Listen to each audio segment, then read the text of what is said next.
Hindi mo na kailangang magpanggap, Alexa. Alam ko may iba ka ng lalaki. Kung hindi mo kayang maging tapat sa akin, at least magpakatao ka naman, Pierre. Mahan mo na ito at palayain mo na ako sa kasinungalingan na tinatawag mong pagmamahal. Ang mga salitang yon, para akong sinampal ng 1,000 beses. Nakatayo ako roon sa gitna ng Manila Airport, napapaligiran ng mga taong nagmamadali habang ang lalaking pinakasalan ko, 5 taon na ang nakararaan, ay nakatitig sa akin na parang ako ang pinakamalaking pagkakamali ng buhay niya. Hindi ako makagalaw. Hindi ako makahinga. Ang mga daliri ko ay nanigas habang hinahawakan ang kapal ng papel na itinapon niya sa akin, ang dissolution of marriage. Ang katapusan ng lahat ng pinaghirapan nating itayo. Gab, nauutal kong sabi, pero wala nang lumabas sa bibig ko. Para ako may malaking bato na nakabara sa lalamunan. Nakita ko ang mga mata niya, ang mga mata na minsang tumingin sa akin ng may pagmamahal ngayon ay puno ng paghamak. Ang lalaking ito, ang aking asawa, ay hindi na nakikita ang babaeng minahal niya. Nakikita niya na lamang ang isang babaeng pinaniniwalaan niyang nagtaksil. Gusto kong sumigaw. Gusto kong sabihin sa kanya na hindi ako nagkaroon ng ibang lalaki, na ang tuwing umaga na gumigising ako sa tabi niya, ay totoo na ang bawat halik, bawat yakap, bawat mahal kita na sinabi ko sa kanya ay pawang katotohanan. Ngunit paano ko sasabihin yon? Paano ko ipapaliwanag na ang mga gabing wala ako ay mga gabing inilalagay ko ang aking buhay sa panganib para sa kanya, para sa ating bansa? Wala ka bang sasabihin? Tanong niya, ang boses ay malamig. Na hindi ka man lang makatingin sa akin ng diretsyo at magsinungaling na hindi totoo ang lahat ng ito. Napapikit ako. Ang mga alaala ay bumaha sa aking isipan. Ang gabing sinabi niya sa akin na sundan ko ang aking pangarap. 5 taon na ang nakararaan noon gabi bago ang aming kasal, hinawakan niya ang aking mga kamay at sinabing, "Sundin mo ang pangarap mo, mahal kita palagi." Numiti ako noon. Akala ko ay naiintindihan niya. Akala ko ay sapat na ang pagmamahal naming dalawa upang malampasan ang anumang lihim. Hindi ko alam na ang pangarap na yon, ang aking tungkulin sa bayan, ang siya ring magiging dahilan ng pagkasira ng aming pagsasama. Gab, hindi mo naiintindihan. Simula ko, ngunit pinutol niya ako. Hindi ko kailangang intindihin ang kahit ano pa, Alexa. Ang kanyang boses ay puno ng pait. 3 taon na kitang pinagsasabihan na may problema tayo. 3 taon mong ipinagkait sa akin ang katotohanan. Hindi mo ba alam kung gaano kasakit na matulog sa tabi ng isang taong hindi mo nakilala? Alam ko masakit. Hindi mo alam? Sigaw niya at ilang tao ang napalingon sa amin. Hindi mo alam kung gaano kasakit na paulit-ulit kang nakikita na umaalis ng bahay nang hindi mo sinasabi kung saan ka pupunta. Hindi mo alam kung gaano kasakit na makita ang phone mo na may mga nakatagong mensahe na hindi mo ako pinapakita kung sino ang kausap mo. Yon ay tungkol sa... Napatigil ako. Hindi ko masabi. Ang mga salita ay nakabitin sa aking dila handang ilabas ang lahat. Ngunit ang aking pananumpa ay pumipigil sa akin. Tungkol sa ano? Hamon niya. Tungkol sa iyong trabaho. Sa misteryosong trabaho na hindi mo maipaliwanag. Sa mga business trips na paulit-ulit na nagaganap sa mga oras na dapat ay nasa tabi mo ako. Ang bawat salita niya ay parang punyal na tumutusok sa aking puso. Nais kong ipakita sa kanya ang totoo. Nais kong tanggalin ang aking jacket at ipakita sa kanya ang unipormeng suot ko. Ang unipormeng may mga medalya na kumakatawan sa mga taon ng paglilingkod ng pagsasakripisyo, ng pagprotekto sa kanya at sa ating bansa nang hindi niya nalalaman. Ngunit hindi ko kaya. Ang aking tungkulin ay higit pa sa aking personal na kaligayahan. Ang mga lihim na aking itinatago ay hindi lamang para sa akin, ito ay para sa seguridad ng ating bansa. Gab, pakiusap! Ang boses ko ay nanginginig. Hindi mo alam ang buong kwento. Kung gayon sabihin mo sa akin. Lumapit siya, ang kanyang mga mata ay naghahanap ng katotohanan. Sabihin mo sa akin ang buong kwento. Sabihin mo sa akin kung saan ka talaga pumupunta. Sabihin mo sa akin kung bakit ka pa ulit-ulit na nawawala. Nakatitig ako sa kanya. Sa sandaling yon gusto kong sabihin ang lahat. Gusto kong ilabas ang lahat ng katotohanan kahit na nangangahulugang masira ang aking panunumpa. Ngunit paano ko ipapaliwanag ang lahat sa gitna ng isang mataong paliparan? Paano ko sasabihin sa kanya na ang bawat pag-alis ko ay upang protektahan siya mula sa mga kaaway na hindi niya alam na meron siya? Hindi ko kaya. Bulong ko ang luha ay namumuo sa aking mga mata. Hindi ko masabi sa'yo. Kung gayon wala na tayong pag-uusapan. Ang kanyang mukha ay naging matigas. Pirmahan mo na ang papel. Gab, wag mong gawin ito. Pirmahan mo na. Inilapit niya ang papel sa akin. Ang kanyang kamay ay nanginginig. Hindi kita kayang mahalin ng ganito, Alexa. Hindi kita kayang mahalin na parang isang babaeng hindi ko kilala. Isang babaeng may mga sikretong hindi ko maintindihan. Ang aking puso ay nadurog. Ang lalaking minahal ko, ang lalaking pinakasalan ko ay nakatayo sa harapan ko na parang isang estrange. At ang pinakamasakit sa lahat, alam kong hindi ko siya mapipigilan. Hindi ko kayang ipaglaban ang aming kasal nang hindi ipinagkanulo ang aking panunumpa. Celestine? Narinig kong bumulong si Gabriel at ang aking puso ay lumubog. Tumingin ako sa likuran niya at nakita ko siya ang babaeng minsan kong tinawag na kaibigan. Si Celestine Abad, ang aking dating matalik na kaibigan, ay nakatayo roon na nakangiti ng matamis, nakasuot ng damit na pamilyar sa akin. Ang damit na iyon ang regalo ko sa kanya noong kanyang kaarawan noong nakaraang taon. Alexa? Malambing na sabi ni Celestine habang lumalapit ang kanyang kamay ay humahaplo sa braso ni Gabriel. Huwag mo namang gawing mahirap para sa kanya. Kung mahal mo talaga si Gabriel, papirmahan mo na ang papel. Ang kanyang mga salita ay parang lason. Ang babaeng ito, ang babaeng minsan kong pinagkatiwalaan ng aking mga sekreto, hindi lahat. Siyempre, hindi ang pinakamahalaga ay nakatayo ngayon sa tabi ng aking asawa, kumikilos na. Parang siya ang may-ari nito. Celestine, ang aking boses ay puno ng sakit.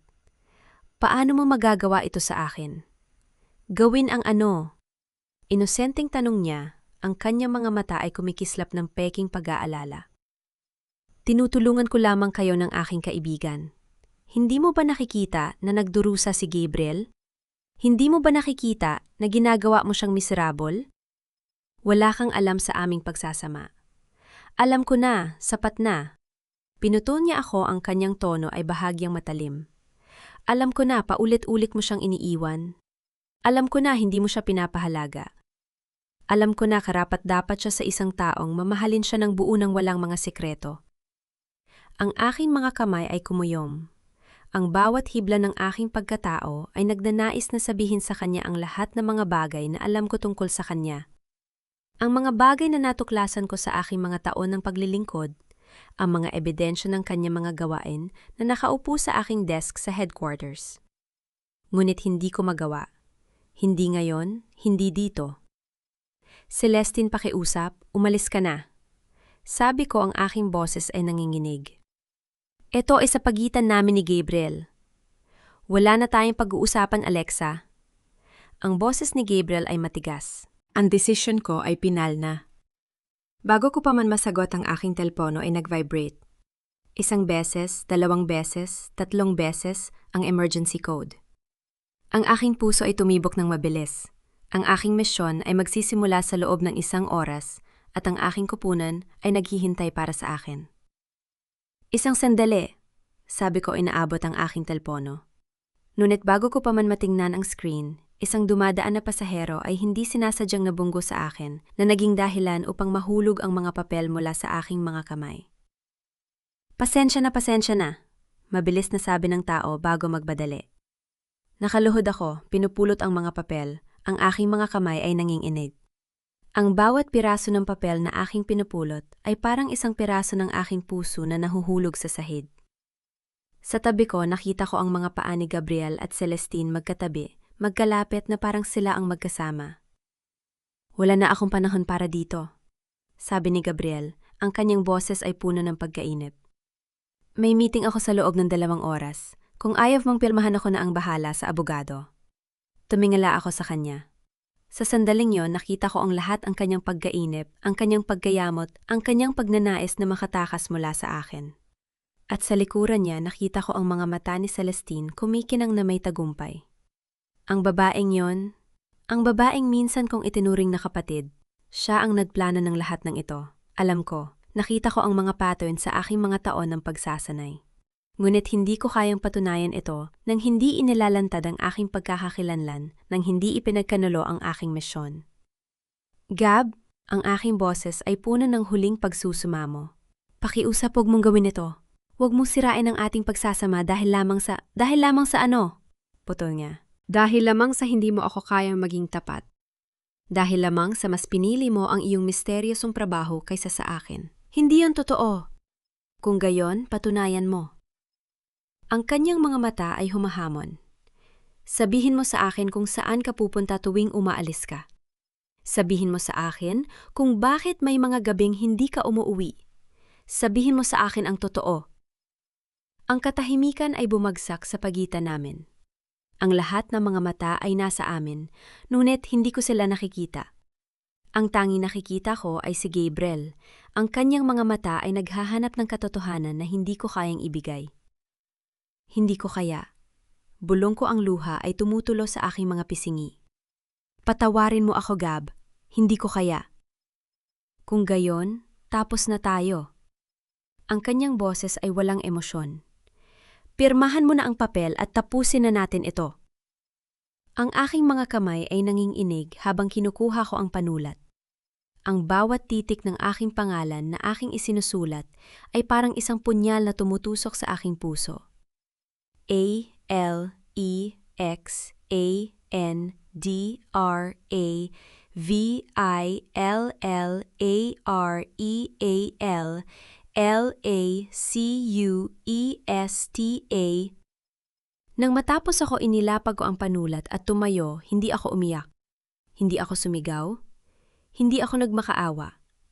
Ang aking pagsasanay ay nagturo sa akin na panatilihin ang aking emosyon, kahit na ang aking puso ay nadudurob. Inalis ko ang aking singsing, sa kasalang singsing na isinuot ko sa loob ng 5 taon. Ang singsing na sumisimbolo sa aking pangako kay Gabriel at inilagay ito sa kanyang palad. Salamat sa lahat, Gab. Bulong ko ang aking boses ay halos hindi marinig. Sana maging masaya ka. Tumingin ako sa kanya ng isang huling pagkakataon, sinusubukang iukit ang kanyang mukha sa aking alaala. Ang lalaking minahal ko, ang lalaking pinakasalan ko, ang lalaking hindi ko kayang iligtas mula sa sarili niyang mga desisyon. Pagkatapos tumalikod ako at naglakad palayo, ang bawat hakbang ay, mabigat ang bawat hakbang ay, naglalayo sa akin mula sa tanging buhay na aking nakilala. Ngunit hindi ako maaring tumigil. Hindi ako maaring lumingon. Ang aking misyon ay naghihintay. At ang aking bansa ay nangangailangan sa akin. Nang marating ko ang security checkpoint, huminto ako. Tumingin ako sa likuran ng isang beses at nakita ko si Gabriel na nakatayo pa rin kung saan ko siya iniwan. Hawak ang aking singsing sa kanyang kamay. Sa kanyang tabi, si Celestine ay nakangiti ng tagumpay. Dahan-dahan binuksan ko ang aking jacket, inilalantad ang unipormeng suot ko. Sa ilalim ang uniporme ng isang opisyal ng Sandatahang Lakas ng Pilipinas na may mga medalya na kumakatawan sa mga taon ng paglilingkod at pagsasakripisyo. Ang opisyal ng seguridad ay nakakita sa akin ang kanyang mga mata ay lumawak sa pagkilala. Tumayo siya ng tuwid at sumaludo. Ma'am? Sabi niya, ang kanyang boses ay puno ng paggalang. Tumango ako sa kanya at nagpatuloy sa paglalakad. Ang aking puso ay mabigat. Ngunit ang aking hakbang ay matatag. Sa likuran ko narig, nig ko ang mahinang tawag ni Gabriel. Ngunit hindi ako lumingon. Hindi ko alam na sa sandaling yon, nakita niya ang isang sulyap ng katotohanan. Nakita niya ang uniforme, ang mga medalya, ang paggalang na ibinigay sa akin. Ngunit bago pa man niya maproses ang kanyang nakita, hinila na siya ni Celestine palayo. Halika na, Gab. Narinig kong sabi ni Celestine. May meeting ka pa. At sa ganung paraan, ang aking kasal ay natapos. Hindi sa isang maringal na seremonya, hindi sa isang mainit na pag-uusap, kundi sa gitna ng isang mataong paliparan, napapaligiran ng mga estrangero, habang ang lalaking minahal ko ay naniniwalang ako ang nagtaksil. Ngunit hindi ako ang nagtaksil. hindi kailanman. Ang tanging kasalanan ko ay ang pagpili kong protektahan siya sa paraang hindi niya maintindihan. At habang ako ay naglalakad patungo sa aking gate, ang aking puso ay nadudurog. Ngunit ang aking panunumpa ay buo. Ako ay isang sundalo. Ako ay isang tagapagtanggol. At hindi ko hahayaan na ang aking personal na sakit ay makahadlang sa aking tungkulin. Ang tanging tanong na nananatili sa aking isipan ay, makakaya ko bang mabuhay nang wala siya? Ang bus ay huminto sa harap ng isang gate na bakal at sa likod nito ang pamilyar na tanawin ng kampo ay bumungad sa akin. Ang mga ilaw ng post ay nagliliwanag sa madilim na paligid, ang mga gwardya ay nakatayo ng tuwid habang papalapit ang sasakyan. Ang puso ko ay tahimik pa rin, ngunit ang katawan ko ay nasa autopilot. Ang mga taon ng pagsasanay ay hindi nawawala kahit na ang mundo ko ay gumuho, ilang oras lamang ang nakalipas. Bumaba ako ng bus at agad kong nakita si Kiko nakatayo sa tabi ng isang sasakyang militar na kang-iti na parang walang nangyari sa mundo. Ngunit nang makita niya ako, ang kanyang ngiti ay naglaho. "Ma'am," sabi niya, ang kanyang boses ay maengat. "Welcome back!" Tumango ako sa kanya. "Kiko?" Hindi siya nagtanong. Hindi siya nagsalita tungkol sa mga mata kong namumula o sa mga bakas ng luha na hindi ko na napahid. Alam niyang may nangyari, ngunit alam rin niyang hindi niya dapat itanong. Ganon kami sa unit, tahimik, magalang at puno ng tiwala. Sumakay kami sa sasakyan at habang umaandar ito papasok sa kampo, ang mga pamilyar na tanawin ay dumaan sa akin. Ang mga gusali ng administrasyon, ang training grounds, ang mga kawal na nag-ehersisyo kahit hating gabi. Ito ang mundo ko. Ito ang lugar kung saan ako nabubuhay, kung saan ako may silbi. Ngunit ang mundo ko ay may bagong kulay na ngayon. Kulay abumalamig, walang buhay. Dinala ako ni Kiko sa opisina ni Lieutenant Colonel Ramon Santos. Ang matandang opisyal ay nakaupo sa likod ng kanyang mesa. Ang mga dokumento ay nakakalat sa harap niya. Nang makita niya ako, tumayo siya at lumapit. "Anak?" sabi niya, ang kanyang boses ay malalim at puno ng pag-aalala. "Kumusta ka?" "Maayos naman, sir." Sagot ko, ang aking boses ay matatag. Handa akong tumanggap ng bagong misyon. Tiningnan niya ako ng matagal, ang kanyang mga mata ay naghahanap ng mga sagot na hindi ko ibibigay. Pagkatapos tumango siya at bumalik sa kanyang mesa. "May bagong misyon ka," sabi niya, inilalagay ang isang folder sa harap ko. "Ang National Economic Security Conference. Ito ay magaganap sa loob ng 3 linggo sa Manila. Ang iyong unit ay magiging responsible sa seguridad ng buong kaganapan." Binuksan ko ang folder at ang mga dokumento ay nagsimulang maghayag ng kanilang mga lihim. Ang listahan ng mga panauhin, ang mga schedule, ang mga mapa ng venue. Ang lahat ay nakalagay ng maayos, ang lahat ay detalyado. At pagkatapos, nakita ko ito. Sa listahan ng mga inimbitahang negosyante, ang pangalan ay nakatitig sa akin, Gabriel Lacuesta. Ang aking puso ay tumigil sa isang segundo. Ang aking mga kamay ay nanginginig at ang folder ay halos mahulog sa aking mga kamay. Pinisil ko ito ng mahigpit, ang mga sulok ng papel ay kumunot sa ilalim ng aking mga daliri. "Sir?" sabi ko, ang aking boses ay halos hindi marinig. "Bakit narito siya?" Tiningnan ako ni Lieutenant Colonel Ramon na may pag-unawa. Ang kanyang kumpanya ay isa sa mga pangunahing sponsor ng kaganapan. At ayon sa aming impormasyon, siya ay kasalukuyang nakikipag-usap sa gobyerno tungkol sa isang malaking kontrata. Kasalukuyang nakikipag-usap. Ang mga salita ay parang punyal sa aking puso. Hindi ko alam kung ano ang mas masakit, ang katotohanang makikita ko siya muli o ang katotohanang hindi na ako ang kanyang asawa. "Kaya mo ba ito, anak?" tanong ni Lieutenant Colonel Ramon, ang kanyang boses ay puno ng pag-aalala. Kung hindi maaari kong ilipat ang misyon sa ibang unit, umiling ako, pinilit ang aking sarili na maging matatag. "Kaya ako, sir. Ako ay isang sundalo. Ang personal kong buhay ay hindi makakaapekto sa aking tungkulin." Tumango siya, ngunit ang kanyang mga mata ay nagsasabi ng ibang kwento. Amyang nagsisinungaling ako, ngunit hindi niya ako pipigilan. Ganon kami magalang sa isa't isa. Kahit ng totoo ay masakit. Pagkatapos ng mahabang pagpupulong, dinala ako ni Kiko sa aking quarters. Ang maliit na silid ay pamilyar. Ang makitid na kama, ang mesa, ang maliit na bintana na tanaw, ang training grounds. Ito ang aking tahanan sa loob ng 5 taon, ang lugar kung saan ako nagpapahinga sa pag-ita ng mga misyon. Ngunit ngayon, ang silid ay parang kulungan. Inilapag ko ang aking bag sa sahig at umupo sa kama. Ang katahimikan ay nakabibingi, ang mga dingding ay tila nakasiksik sa akin. Ang aking mga mata ay napunta sa aking jacket kung saan ang isang maliit na bulsa ay nagtatago ng isang bagay na hindi ko kayang bitawan. Dahan-dahan inilabas ko ito, ang singsing. Ang singsing na isinuot ko sa loob ng 5 taon, ang singsing na ibinigay ko kay Gabriel ilang oras lamang ang nakalipas. Ngunit bago ko ito ibigay, may isang bagay akong ginawa. Kinuha ko ito mula sa kanyang palad nang hindi niya napansin. At itinago ko ito sa aking bulsa. Hindi ko alam kung bakit. Siguro dahil hindi ko pa kayang bitawan ang alaala.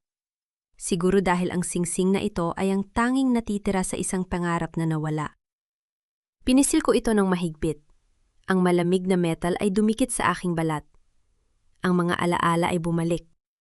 Ang araw ng aming kasal, ang kanyang mga mata na puno ng pagmamahal. Ang kanyang mga kamay na humahawak sa aking mga kamay. Mahal kita, Alexa. Bulong niya sa aking tainga noong gabing yon. Hanggang sa dulo ng panahon. Ngunit ang panahon ay may ibang plano. Ang pag-ibig na yon ay napalitan ng pagdududa ng paniniwala sa mga kasinungalingan ng pagkakanulo na hindi ko kayang ipaliwanag. Ang luha ay tumulo mula sa aking mga mata. Ang aking katawan ay nanginginig sa ilalim ng mga takip. Hindi ako umiyak sa harap ni Gabriel. Hindi ako umiyak sa harap ni Kiko o ni Lieutenant Colonel Ramon. Ngunit dito sa kalungkutan ng aking silid, hinayaan ko ang aking sarili na masira. Bakit, Gab? Bulong ko sa dilim. Bakit hindi mo ako pinaniwalaan? Ang katahimikan ay hindi sumagot. Ang mga dingding ay hindi nagbigay ng aliw. Ang tanging kasama ko ay ang singsing sa aking kamay at ang sakit na hindi ko kayang bitawan. Hindi ko alam kung gaano katagal akong umiyak. Ang mga oras ay dumaan, ng mga luha ay natuyo at ang aking katawan ay napagod. Ngunit bago ako tuluyang nakatulog, isang pangako ang aking ginawa sa aking sarili. Bukas magigising ako bilang isang sundalo, hindi bilang isang babaeng iniwan. Ang sakit na ito ay mananatili, ngunit hindi ko ito hahayaang kontrolin ako. Kinaumagahan nagising ako bago pa man tumunog ang alarm. Ang sikat ng araw ay pumasok sa aking bintana. Ang mga unak sinag nito ay nagbibigay liwanag sa aking silid. Umupo ako sa kama. Ang aking katawan ay mabigat pa rin mula sa mga luha ng nakaraang gabi. Tumayo ako at humarap sa salamin. Ang aking mukha ay maputla. Ang aking mga mata ay may maitim na bilog sa ilalim. Ngunit ang aking uniforme ay nakasabit sa tabi ng salamin. Malinis at plansado, handa ng isuot. Dahan-dahan isinuot ko ito. Ang tila ay dumikit sa aking balat. Ang mga medalya ay kumikislap sa liwanag. Ang bawat pindutan, bawat zipper, bawat detalye ay nagpapaalala sa akin kung sino ako. Hindi ako si Alessandra, ang babaeng iniwan sa airport. Ako si Major Alexandra Villarreal La Cuesta, isang opisyal ng sandatahang lakas ng Pilipinas. Tumingin ako sa aking sarili sa salamin. Ang aking mga mata ay matigas at determinado. Isang sundalo ako, bulong ko. Walang iiyak sa laban. Ang aking boses ay matatag. Ngunit sa kaibuturan ng aking puso, alam kong ang laban na ito ay hindi lamang laban sa mga kaaway ng bansa. Ito ay laban sa aking sariling puso, sa aking sariling alaala, sa aking sariling sakit. Ngunit ako ay isang sundalo. At ang mga sundalo ay hindi sumusuko. Bago ako tuluyang lumabas ng aking silid, ang aking secure na telepo ay tumunog. Ang tunog ay matalim. Pamilyar ang tunog ng isang emergency alert. Mabilis kong kinuha ito. Ang aking puso ay nagsisimula ng bumilis. Ang screen ay nagpakita ng isang mensahe mula sa command center. Urgent intelligence report received. Possible economic spy operating within conference guest list. Full details attached. Binuksan ko ang file. Ang aking mga mata ay mabilis na nag-scan sa mga dokumento. Ang mga pangalan, ang mga larawan, ang mga profile. Ang lahat ay pamilyar. Ang lahat ay tila normal. At pagkatapos, nakita ko ito. Isang pangalan ang nakasulat sa pula, naka-highlight ang mga salita ay tila sumisigaw sa akin. Celestine Abad. Ang aking puso ay tumigil. Ang aking mga kamay ay nanginginig at ang telepo ay halos mahulog sa aking mga kamay. Si Celestine? Ang babaeng kumuha kay Gabriel. Ang babaeng sumira sa aking kasal. Ang babaeng ngayon ay pinaghihinalaang isang espiya. At sa sandaling iyon, lahat ay nagbago. Hindi ito tungkol sa pag-ibig. Hindi ito tungkol sa pagkakanulo. Ito ay tungkol sa isang mas malaking larawan, isang mas madilim na katotohanan na hindi ko pa nakikita. Si Celestine ay hindi lamang isang babaeng nagnakaw ng aking asawa. Siya ay isang banta sa aking bansa, at ako ang maghahabol sa kanya. Nakatulala ako sa screen ng secure phone ko, ang pangalan ni Celestine Abad ay nakasulat sa pula naka-highlight na parang sumisigaw sa akin. Ilang segundo akong hindi makagalaw. Ang babaeng sumira sa kasal ko? Isang espiya hindi pwede. Oo nga pala pwede. Kumatok si Kiko sa pinto ng opisina ko, bit-bit ang isang folder na may markang confidential.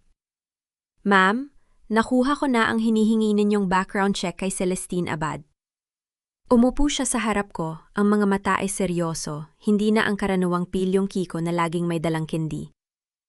Ano ang nakita mo? Tanong ko, ang boses ko ay kalmado, kahit parang may humihigpit sa dibdib ko. Binuksan niya ang folder at inilatag ang mga papel sa mesa. Ma'am, itong babae na to, parang may pinagtatagwan. Ang bank accounts niya sa Switzerland at Cayman Islands may malalaking deposito na hindi tugma sa sahod niya bilang marketing executive. At ang mga deposito na ito, pumapasok tuwing may major business deal ang La Cuesta Corporation. Pakiramdam ko ay may yelo na dumalay sa mga ugat ko. Ilang taon na itong pattern? 3 taon, ma'am. Eksaktong 3 taon na ang nakalipas mula na magsimula ang mga tsismis tungkol sa inyo at kay Sir Gabriel. Napansin ko ang pag-aalangan ni Kiko na banggitin ang pangalan ng asawa ko. At may isa pa akong nahanap. Inilabas niya ang isang larawan si Celestine kasama ang isang lalaking dayuhan sa isang restaurant sa Makati. Siya si Marcus Chen, ma'am. Kilala siya sa intelligence community bilang financial broker ng isang economic espionage ring na kumikilos sa Southeast Asia. Umiling ako, ang isip ko ay mabilis na nag-ugnay-ugnay ng mga pangyayari. Kiko, i-check mo ang timeline ng lahat ng data breaches na nahandle natin sa nakalipas na 2 taon? Yung mga may kinalaman sa manufacturing at export sector? Ma'am, sa tingin ninyo ba gawin mo lang ang sinabi ko? Tumango si Kiko at mabilis na lumabas. Naiwan ako mag-isa sa opisina, ang mga papel ay nakalatag sa harapan ko. Ang mga numero, ang mga pangalan, ang mga pattern, lahat ay nagsisimula ng magkasya. At doon ko naalala. 8 buwan na ang nakalipas, may nahandle akong kaso ng data breach sa isang manufacturing company. Ang mga confidential na dokumento tungkol sa government contracts ay lumabas sa black market. Ang pinagmulan, hindi kailanman natukoy. Ang kaso ay isinara bilang unsolved. Ngunit ngayon, habang tinitingnan ko ang mga bank records ni Celestine, may isang bagay na nag-click sa utak ko.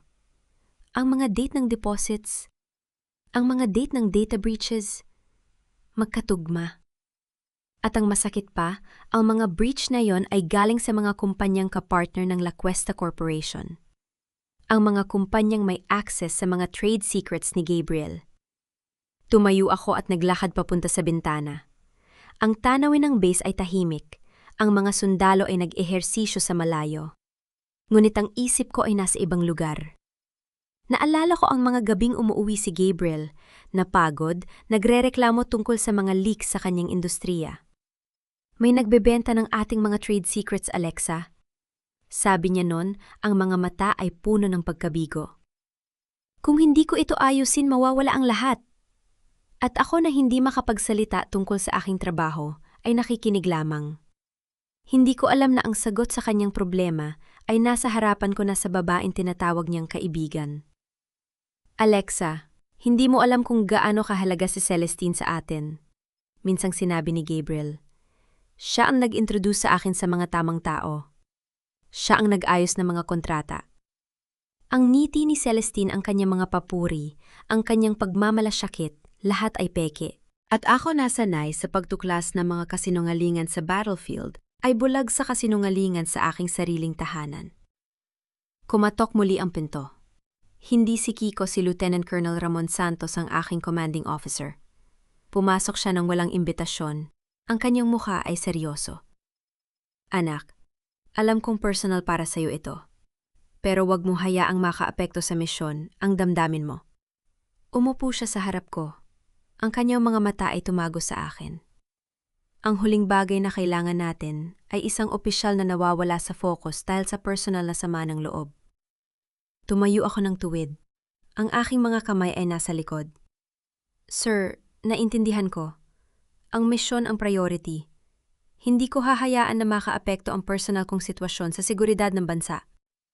Tiningnan niya ako ng matagal, ang kanyang mga mata ay naghahanap ng anumang senyales ng kahinaan. Ganon ba sabi mo, hindi ko hahayaan? Numit ang mga mata mo, anak, ay nagsasabi ng ibang kwento. Hindi ako kumurap. Sir, ang aking mga mata ay nagsasabi lamang ng isang bagay. Handa akong gampanan ng aking tungkulin. Sandali siya nga tahimik pagkatapos ay tumango. Sige. Ngunit alalahanin mo ito, Alexa. Ang mga espiya ay mapanganib, hindi lamang sa bansa, kundi sa puso ng mga taong humahabol sa kanila. Huwag mong hayaang kainin ka ng galit. Umalis siya nang hindi na naghihintay ng sagot, at nang tuluyang magsara ang pinto, napabuntong hininga ako. Tama siya. Alam kong tama siya. Ngunit paano ko ba ititigil ang sakit na ito? Paano ko ba mapaghihiwalay ang tungkulin sa damdamin ang gabi? Ay dumating ng mas mabilis kaysa inaasahan ko. Matapos ang mahabang araw ng pag-aaral ng mga dokumento, nakaramdam ako ng bigat sa bawat buto ng aking katawan. Hindi ko alam kung ito ay pagod o ang emosyonal na tone ng lahat ng ito.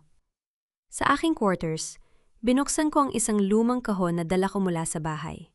Ang mga bagay na hindi ko maiwan, ang mga bagay na nagpapaalala sa akin kung sino ako bago ako naging sundalo.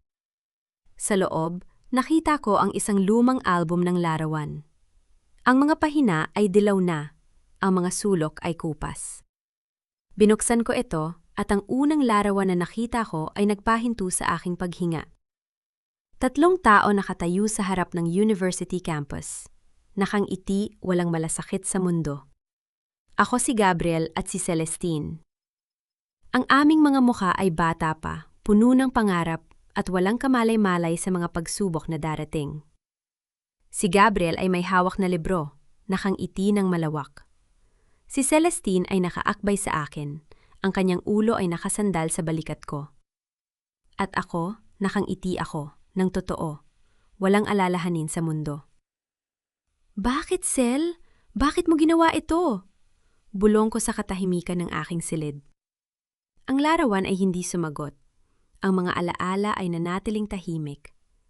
Naalala ko ang mga araw na iyon, ang mga pag-aaral sa library, ang mga kantahan sa dorm, ang mga pangarap na ibinahagi namin. Si Celestine ang unang nakakilala kay Gabriel.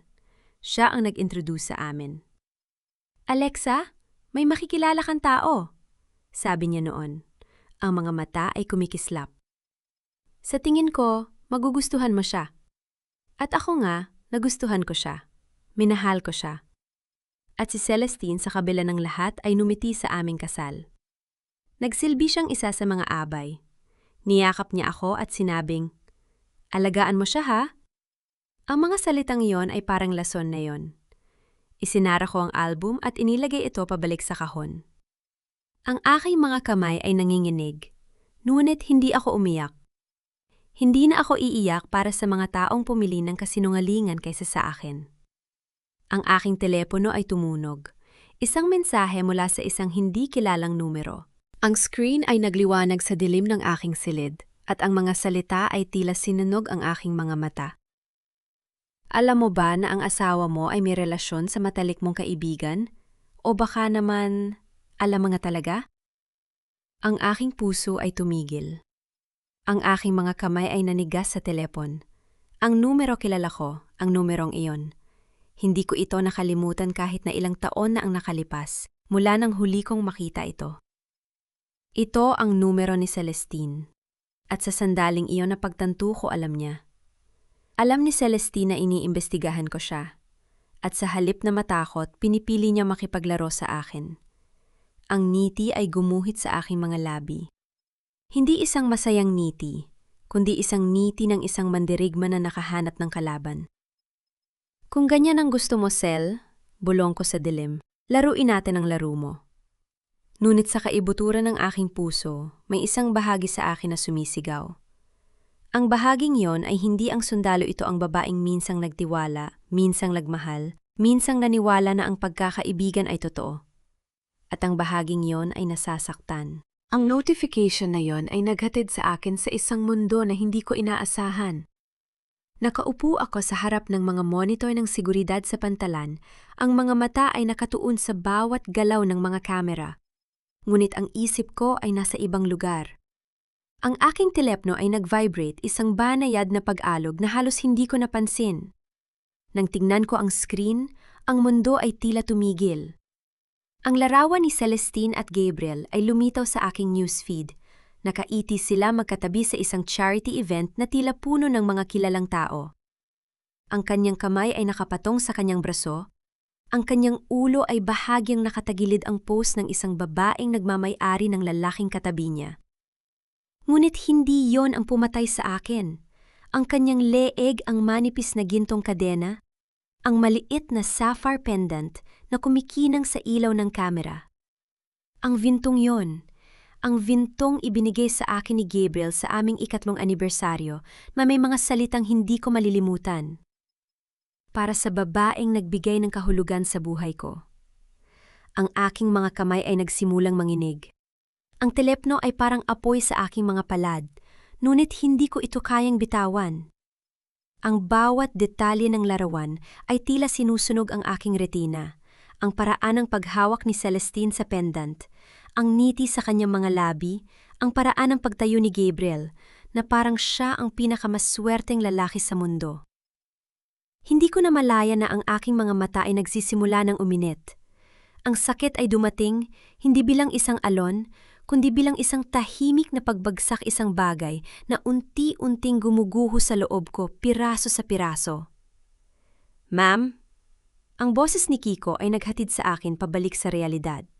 Nakatayo siya sa tabi ko, ang kanyang mga mata ay puno ng pag-aalala. Ma'am, okay ka lang ba? Hindi ako nakasagot agad. Ang aking mga daliri ay nakakapit sa telepno, ang mga knuckle ay pumuti. Oo, sabi ko, ang boses ay paos. Okay ako. Ngunit hindi ako okay, at alam kong alam niya yon. Ma'am, ang cargo ship na yung target natin ay papasok na sa loob ng 10 minuto. Kailangan nating mag-focus. Tumango ako, isinara ang telepon at inilagay ito sa aking bulsa. Ang aking mga kamay ay nanginginig pa rin, ngunit pinilit kong patatagin ang mga ito. Sige, i-check natin ang mga kamera sa hilagang bahagi. Ngunit kahit na ginagawa ko ang aking trabaho, ang imahe ng vintong yon ay nananatili sa aking isipan. Ang vintong yon na isinuot ko lamang sa mga espesyal na okasyon na maingat kong itinatago sa isang kahon sa aming bahay. Ang bahay na hindi ko na matatawag na akin. Ang vintong yon na ngayon ay nakasabit sa leeg ng babaeng sumira sa akin. Nang matapos ang aming pagmamanman, ang cargo ship ay ligtas na nakapasok sa pantalan at ang aming mga target ay nakumpirma na ligtas. Ang tungkulin ay natapos, ngunit ang sakit ay hindi. Umakyat ako sa bubong ng gusali. Ang mga mata ay nakatuon sa abot tanaw ng Manila. Ang mga ilaw ng lungsod ay kumikislap sa dilim, libu-libong buhay na patuloy na gumagalaw, hindi alam ang sakit na dinadala ko. Umupo ako sa gilid. Ang mga binti ay nakabitin sa kawalan. Ang hangin ay malamig, ngunit hindi nito napawi ang init sa aking dibdib. Sulit pa ang lahat ng ito? Bulong ko sa hangin. Ang katahimikan ko, ang sakripisyo ko, para saan? Ang mga tanong na yon ay lumutang sa dilim, walang sagot. Sa loob ng 5 taon, pinili kong manahimik. Pinili kong protektahan ng bansa, protektahan ng aking asawa, kahit na nangangahulugang hindi niya malalaman ang katotohanan. pinaniwalaan ko na ang aking pagmamahal ay sapat na. Kahit hindi niya maintindihan ang aking mga sakripisyo, ay may halaga. Ngunit ngayon, nakikita ko ang bintong yon sa leeg ng ibang babae. At ang lahat ng aking pinaniwalaan ay tila gumuho. Anak? Ang boses ni Lieutenant Colonel Ramon ay dumating mula sa likuran. Hindi ako lumingon, ngunit narinig ko ang kanyang mga yabag na papalapit. Umupo siya sa tabi ko. Ang kanyang mga mata ay nakatuon din sa abot tanaw. Hindi siya nagsalita, kaagad. Sa halip, inabot niya sa akin ang isang bote ng tubig. Kinuha ko ito, ang malamig na plastik ay nakapagpabalik sa akin sa kasalukuyan. Sandali kami nagkasama sa katahimikan, ang tunog ng lungsod ay malayang ugong sa ibaba. Alam mo, sabi niya sa wakas, ang boses ay mahinahon. Nung unang beses akong na-deploy sa Mindanao, akala ko alam ko ang lahat tungkol sa sakripisyo. Akala ko ang pagiging sundalo ay tungkol sa mga laban, tungkol sa mga tagumpay, tungkol sa mga medalya. Tumingin siya sa akin, ang kanyang mga mata ay puno ng karunungan ng mga taon. Ngunit nang matapos ang aking unang misyon, natuklasan ko na ang tunay na pagsubok ay hindi ang laban. Ito ay ang mga gabing mag-isa ka iniisip kung tama ba ang iyong mga pinili. Ang mga gabing walang nakakakita sa iyong mga sakripisyo, walang nakakaalam ng iyong mga sugat. Anak, patuloy niya, ang kanyang kamay ay dumapos sa aking balikat. Ang pagiging sundalo ay hindi lamang tungkol sa laban. Ito ay tungkol sa kung sino ka kapag walang nanonood. Ang kanyang mga salita ay tumago sa akin, hindi bilang isang sermon, kundi bilang isang paalala. Ang aking mga mata ay uminit, ngunit pinilit kong pigilan ang mga luha. Sir? Sabi ko, ang boses ay basag. Paano mo nalalaman kung sulit ang lahat ng ito? Napabuntong hininga siya. Hindi mo nalalaman, anak. Hindi mo talaga nalalaman. Ngunit may isang bagay na sigurado ako. Ang mga sakripisyo na ginagawa natin para sa mga taong mahal natin, para sa bansang ito, ay hindi kailanman nasasayang. Maaaring hindi nila ito nakikita ngayon. Ngunit ang mga binhi na ating itinanim ay tutubo sa tamang panahon. Tumingin siya sa akin, ang kanyang mga mata ay matindi. At kapag dumating ang araw na yon, makikita mo na ang lahat ng iyong pinagdaanan ay may dahilan. Hindi ako sumagot. Ang kanyang mga salita ay nagbigay sa akin ng kaunting aliw, ngunit ang sakit ay nanatili. Ang ventong yon, ang ngiti ni Celestine, ang pagtataksil ni Gabriel, lahat ng ito ay masyadong sariwa. Nang bumalik ako sa aking quarters, ang aking telepono ay nag-vibrate muli. Ang screen ay nagliwanag at nakita ko ang pangalan ng aking ina. Maria Villarreal. Ang aking puso ay tumibok ng mabilis. Ang aking ina ay bihirang tumawag sa oras na ito ng gabi. Sinagot ko ang tawag, ang aking boses ay hindi matatag. Mom? Ang katahimikan sa kabilang linya ay tila tumagal ng isang siglo. Pagkatapos ang boses ng aking ina, ay dumating nanginginig basag. Alexa, anak, napanood ko ang balita. Totoo ba na hiwalay na kayo ni Gabriel? Napapikit ako. Mom, hindi ko maipaliwanag gayon. At ang kanyang boses ay naputol, tila nahihirapang sabihin ang mga susunod na salita. At buntis si Celestine. Ang mundo ay tumigil. Ang mga salita ay tumama sa akin na parang isang bala. Mabilis, tahimik na kamamatay.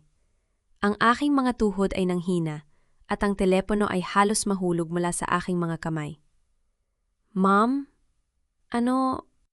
Ang aking boses ay halos hindi marinig. Anak? Ang boses ng aking ina ay puno ng sakit. Sinasabi ng balita na si Celestine ay buntis, na siya at si Gabriel na sila ay magkakaroon ng anak. Ang telepono ay dumulas mula sa aking mga kamay. Bumabagsak sa sahig ng may malambot na tunog. Ang boses ng aking ina ay patuloy na tumatawag sa akin, ngunit hindi ko na ito marinig. Ang vintong yon, ang ngiti ni Celestine, ang pagtataksil ni Gabriel, at ngayon isang anak. Ang aking mga tuhod ay bumigay at ako ay bumagsak sa sahig ng aking quarters. Ang mga luha na pinigilan ko ng napakatagal ay sa wakas ay dumating hindi bilang isang tahimik na pag-agos, kundi bilang isang malakas na pagbagsak ng lahat ng aking pinigilan. Hindi para sa vintong yon, hindi para sa pagtataksil, ngunit para sa pangarap na minsan kong pinanghawakan ang pangarap na balang araw, kapag natapos ang lahat ng ito, ako at si Gabriel ay magkakaroon ng sariling pamilya. Ang pangarap na minsan kong inilagay sa isang kahon kasama ng iba pang mga bagay na hindi ko kayang dalhin. Ang pangarap na yon, tulad ng vintong yon, ay hindi na akin. Nandito pa ba ako? Bulong ko sa dilim, ang mga luha ay patuloy na bumabagsak. Sulit ba ang lahat ng ito? Ngunit ang tanging sagot ay ang katahimikan ng aking quarters at ang malayong tulog ng lungsod na patuloy na gumagalaw, walang pakialam sa sakit na dinadala ko. Buntis ako kay Gabriel. Hindi ko alam kung paano ko nagawang makatayo sa harap ng aking ina, habang ang mga salitang yon ay paulit-ulit na umuukit sa aking isipan. Ang tawag kagabi, ang balita, ang sakit, lahat ito ay dala-dala ko pa rin habang nakatayo sa lumang pintuan ng bahay na aking kinalakihan. Anak, ang boses ni Maria Villarreal ay pumuno sa buong bakuran. Ang kanyang mga bisig ay bumalat sa akin bago pa man ako makapagsalita. Ang amoy ng nilutong adobo at lumang kahoy ay pumuno sa aking mga sentido. Hindi siya nagtanong tungkol sa diborsyo, hindi niya binanggit si Celestine o ang pagbubuntis nito. Niyayakap lamang niya ako na parang ako pa rin ang 5 taong gulang na bata na umiiyak dahil sa nabaling tuhod. Nagluto ako ng adobo. Sabi niya, ang kanyang boses ay magaan. Ang paborito mo? Nais kong sabihin sa kanya na hindi ako nagugutom, na ang tanging gusto ko ay matulog at hindi na magising. Ngunit nang hawakan niya ang aking kamay at hilahin ako papasok, wala akong nagawa kundi sumunod. Ang kusina ay pareho pa rin, ang lumang mesa na may gasgas ang mga dilaw, na kortina na minsan kong tinulungang piliin ang larawan ng aking ama na nakasabit malapit sa pinto. Umupo ako sa paborito kong upuan, ang kahoy ay lumangit-ngit sa ilalim ng aking timbang. Hindi kami nag-usap habang inihahain niya ang pagkain. Ang tunog ng kutsara laban sa plato, ang pag-agos ng tubig mula sa gripo. Ang mga simpleng tunog na ito ay naging himig na pumupuno sa katahimikan, at sa unang pagkakataon sa loob ng maraming linggo, naramdaman kong may kaunting paghinga ang aking dibdib. Ngunit alam ko na hindi magtatagal ang kapayapaang ito. Nang maubos ko ang aking plato, umupo si Maria sa tapat ko. Ang kanyang mga mata, ang parehong mga mata na tumitingin sa akin nung bata pa ako, na puno ng pagmamahal at pag-aalala, ay nakatuon sa akin. Alam kong hindi mo nais pag-usapan ito. Simula niya, ang kanyang boses ay mahina. Ngunit may isang bagay na nais kong sabihin sa'yo, tungkol sa iyong ama. Ang aking mga daliri ay humigpit sa gilid ng mesa. Ang aking ama. Ang lalaking nakita ko lamang sa mga larawan at mga alaala na malabo na parang panaginip. Alam mo, nung una hindi ko siya maintindihan. Patuloy ni Maria, ang kanyang mga mata ay nakatingin sa malayo. Umalis siya nang walang paalam, bumalik na may mga pasa. Tuwing tatanungin ko siya, sasabihin niya lamang na trabaho. Ngunit isang gabi natuklasan ko ang katotohanan. Tumigil siya, ang kanyang mga kamay ay nakapatong sa mesa. Nakita ko ang kanyang uniforme, ang mga medalya, ang mga liha mula sa kanyang commander. At noon ko naunawaan na ang bawat pag-alis niya ay hindi dahil sa ayaw niyang makasama kami, kundi dahil may mas malaking tungkulin siyang pinaglilingkuran. Ang kanyang mga mata ay tumingin sa akin, matindi at puno ng kahulugan. Ang tatay mo ay hindi ko maintindihan nung una. Umalis siya nang walang paalam, bumalik na may mga pasa. Pero nang malaman ko ang totoo, hindi ko na siya hinayaan pang mag-isa. Ang aking lalamunan ay sumikip. Sinubukan kong lumunok, ngunit parang may nakabara. Mom, hindi mo kasalanan na hindi kanya naintindihan, anak? Ang kanyang boses ay matatag, hindi nanginginig. Ang totoo, hindi siya karapat-dapat sa'yo kung hindi niya kayang magtiwala. Ang mga salita ay tumama sa akin na parang isang alon. Ang lahat ng sakit, ang lahat ng pagdududa, ang lahat ng mga gabing ako ay nag-iisa sa aking quarters. Iniisip kung ako ba ang may kasalanan. Lahat ito ay tila sinubukang buhatin ng mga salita ng aking ina. Paano mo nalaman, Mom? Bulong ko ang aking boses ay basag. Paano mo nalaman na sulit ang lahat ng ito? Ngumiti siya, ang kanyang kamay ay umabot sa akin at hinawakan ang aking pisngi. Hindi ko alam, anak. Hanggang ngayon hindi ko pa rin alam. Ngunit may isang bagay na natutunan ko sa iyong ama. Ang pagmamahal ay hindi laging nangangahulugan ng pag-unawa. Minsan ang pagmamahal ay nangangahulugan ng pagtitiwala kahit na hindi mo nakikita ang buong larawan. Lumapit siya at hinalikan ako sa noo. At ang pagtitiwala na yon ang pinakamahirap na laban. Ngunit ito rin ang pinakamahalaga. Ang mga luha ay dumaloy sa aking mga pisngi bago ko pa ito napigilan. Hindi ko alam kung gaano katagal akong umiyak sa harap ng aking ina, ngunit hindi siya kumibo. Nakaupo lamang siya sa tabi ko, hawak ang aking kamay, habang ang gabi ay unti-unting bumabalot sa amin. Nang gabing yon natulog ako sa aking lumang silid. Ang mga dingding ay puno pa rin ng mga lumang poster ng mga barko at eroplano, ang mga pangarap ng isang batang babae na hindi alam na balang araw ay tutuparin niya ang mga ito sa parang hindi niya inaasahan. Ang kama ay pareho pa rin, ang mga unan ay may amoy ng lumang tila at alikabok. Ngunit sa unang pagkakataon sa loob ng maraming linggo nakatulog ako nang hindi iniisip si Gabriel, nang hindi iniisip si Celestine, nang hindi iniisip ang sakit. Bago ako tuluyang pumikit ang aking mga mata, ay napunta sa tuhog na larawan ng aking mga magulang sa kanilang kasal. Ang aking ama, nakangiti ang kanyang mga mata ay puno ng pagmamahal, ay nakatingin sa aking ina na parabang siya ang pinakamahalagang tao sa mundo. Tatay, bulong ko sa dilim, sana nandito ka. Sana masabi mo sa akin kung paano mo nagawa. Ngunit ang tanging sagot ay ang katahimikan ng lumang bahay at ang malayong tunog ng mga kuliglig sa labas. Hindi ko alam kung anong oras ako nagising. Ang liwanag ng umaga ay sumasalat. Hindi ko alam, anak. Hanggang ngayon, hindi ko pa rin alam. Ngunit may isang bagay na natutunan ko sa iyong ama. Ang pagmamahal ay hindi laging nangangahulugan ng pag-unawa. Minsan, ang pagmamahal ay nangangahulugan ng pagtitiwala kahit na hindi mo nakikita ang buong larawan. Lumapit siya at hinalikan ako sa noo. At ang pagtitiwala na iyon ang pinakamahirap na laban. Ngunit ito rin ang pinakamahalaga. Ang mga luha ay dumaloy sa aking mga pisngi bago ko pa ito napigilan.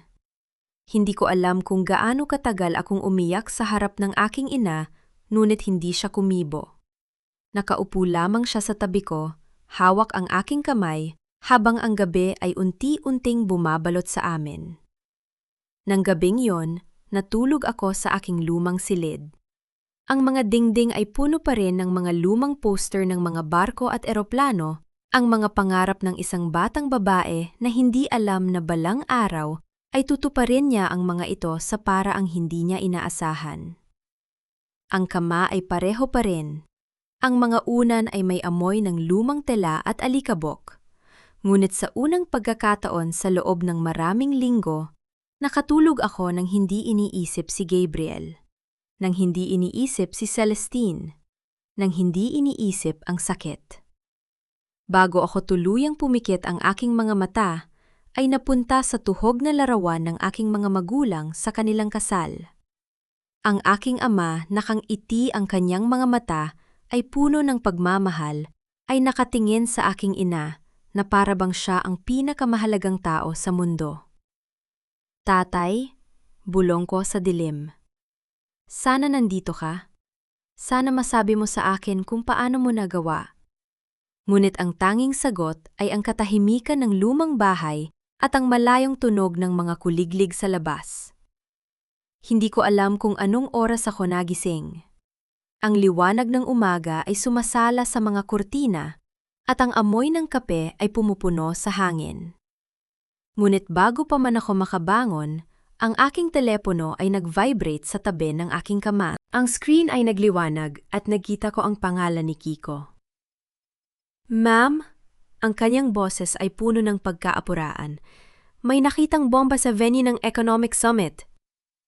Ang aking puso ay tumigil. Umupo ako ng diretsyo, ang antok ay biglang nawala. At ang kanyang boses ay nag-alinlangan. Ang pangalan ni Mr. Lacuesta ay nasa listahan ng mga posibleng target. Ang mundo ay tumigil sa pag-ikot. Ang aking mga kamay ay nanginginig habang hawak ko ang telepono, si Gabriel. Ang lalaking pumili ng iba. Ang lalaking nag-iwan sa akin. Ang lalaking nagdala ng anak sa ibang babae. At gayon pa man sa sandaling yon ang tanging naramdaman ko ay ang takot. Kiko? Ang aking boses ay matigas. Simulan ang paglikas ng venue. Tawagan ang lahat ng mga unit. Huwag hayaang may pumasok.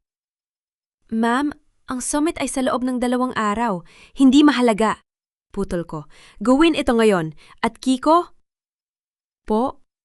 Huwag mong sasabihin kay Gabriel. Hayaan mo akong bahala. Ibinalik ko ang telepono at tumingin sa labas ng bintana.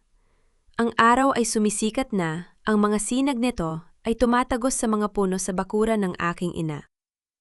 Ngunit sa kabila ng liwanag na yon, isang anino ang bumalot sa aking puso. Dahil alam ko, kahit nagaano ko pa subukang kalimutan, kahit nagaano ko pa subukang magpatuloy, ang isang bahagi ng akin ay kailanman hindi titigil sa pagmamahal kay Gabriel Lacuesta. At ang bahaging yon ay handang sunugin ang mundo upang iligtas siya. Ang mga ilaw ng convention center ay tila nagliliyab sa aking mga mata habang nakatayo ako sa likod ng entablado. Ang bawat detalye ay sinuri ko ng paulit-ulit ang mga pinto, ang mga bintana, ang mga daanan. Ang aking mga tauhan ay nakakalat sa bawat sulok, bawat isa ay handa sa anumang mangyari. Ma'am, naklear na po ang main hall? Ang boses ni Kiko ay dumating sa aking earpiece. Wala na ibang explosive device na nakita. Tiyakin nyo na mananatiling naka-standby ang lahat ng units? Utos ko ang aking mga mata ay patuloy na nag-scan sa paligid. Ang summit ay magsisimula sa loob ng 1 oras. Copy that, ma'am. Dahan-dahan akong huminga. Ang bigat ng uniforme ay pamilyar na sa akin ngunit ang bigat ng pagkakataong ito ay ibang-iba. Hindi ito isang ordinaryong security detail. Ito ang araw na ang lahat ay magbabago. Ma'am, ang boses ni Kiko ay muling dumating mas seryoso ngayon. May bagong registration na pumasok sa system. Ano yun? Si Miss Celestine Abad. Nakarehistro siya bilang financial consultant ni Mr. Gabriel Lacuesta. Ang aking puso ay tumigil sa isang sandali, ngunit hindi ko ipinakita. Hindi ko kaya. Salamat, Kiko. Ang aking boses ay nanatiling kalmado. I-monitor mo siya. Lumayo ako sa entablado at tumingin sa salamin sa likod ng backstage. Ang aking refleksyon ay bumalik sa akin isang babae sa uniforme. Ang mga medalya ay kumikinang sa kanyang dibdib. Ang mukha na nakatingin sa akin ay hindi ang mukha ng babaeng umiyak sa harap ng kanyang ina. Ilang gabi lamang ang nakalipas. Ito ang mukha ng isang sundalo. Ngunit sa likod ng maskarang yon, ang puso ko ay sumisigaw. Gabriel, bakit ka pa narito? Alam ko ang sagot. Ang kanyang kumpanya ay nakataya sa summit na ito. Ang mga utang, ang mga kontrata, ang lahat ng kanyang pinag-irapan, lahat ay nakasalalay sa araw na ito. At si Celestine, ang babaeng kanyang pinagkakatiwalaan, ay nandito rin. Ang babaeng alam kong may kinalaman sa bomba. Hindi ko pa lubos na naiintindihan ang koneksyon.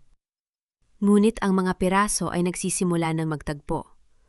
Ang bomba sa venue, ang mga transaksyon sa Cayman Islands, ang mga leaked documents na nahuli namin noong mga nakaraang linggo.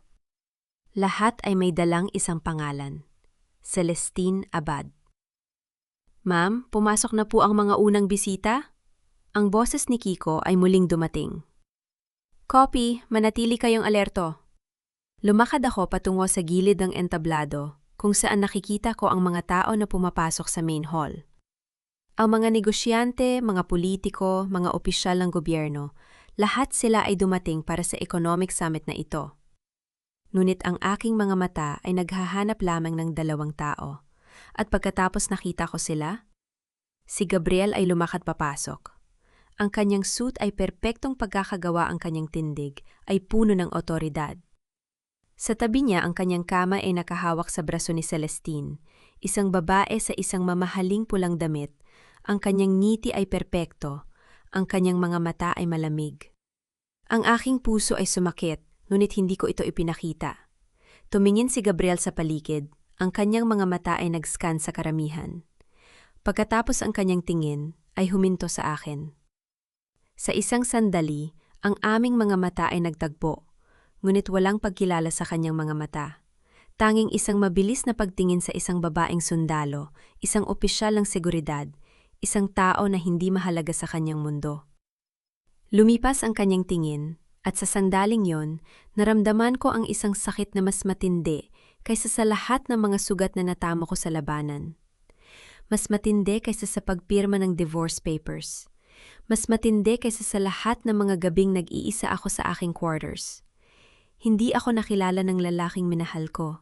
Hindi dahil sa disguise ang aking buhok ay nakatali ang aking salam. Ay nasa aking mukha. Ang aking uniforme ay nagtatago sa akin. Hindi siya nakakilala sa akin dahil hindi niya kailanman nakita ang totoong ako. Ang babaeng nakatayo sa harap niya ngayon, ang sundalo ang opisyal. Ang babaeng may mga medalya sa kanyang dibdib ay isang estrangero sa kanya, at iyon ang pinakamasakit na bahagi. Ma'am, ang boses ni Kiko ay muling dumating. Handang magsimula ang summit. Hihingi na po ng opening remarks ang host. Copy. Ang aking boses ay matatag. Papunta na ako. Lumakad ako patungo sa entablado. Ang bawat hakbang ay puno ng determinasyon. Ang aking mga tauhan ay tumingin sa akin, ang kanilang mga mata ay puno ng tiwala. Hindi nila alam ang sakit na dala ko. Hindi nila alam na ang babaeng kanilang hinahangaan ay ang parehong babaeng iniwan ng kanyang asawa sa isang airport. Ngunit hindi yon mahalaga. Ang mahalaga ay ang misyon. Umakyat ako sa entablado. Ang mga ilaw ay tumama sa aking muka. Ang karamihan ay tumingin sa akin, daan-daang mga mata, daan-daang mga muka. Ngunit ang aking mga mata ay nakahanap ng isang tao. Si Gabriel. Nakaupo sa harap, ang kanyang mga mata ay nakatingin sa akin ng may pag-usisa. At pagkatapos dahan-dahan, inalis ko ang aking salamin. Ang mundo ay tila huminto.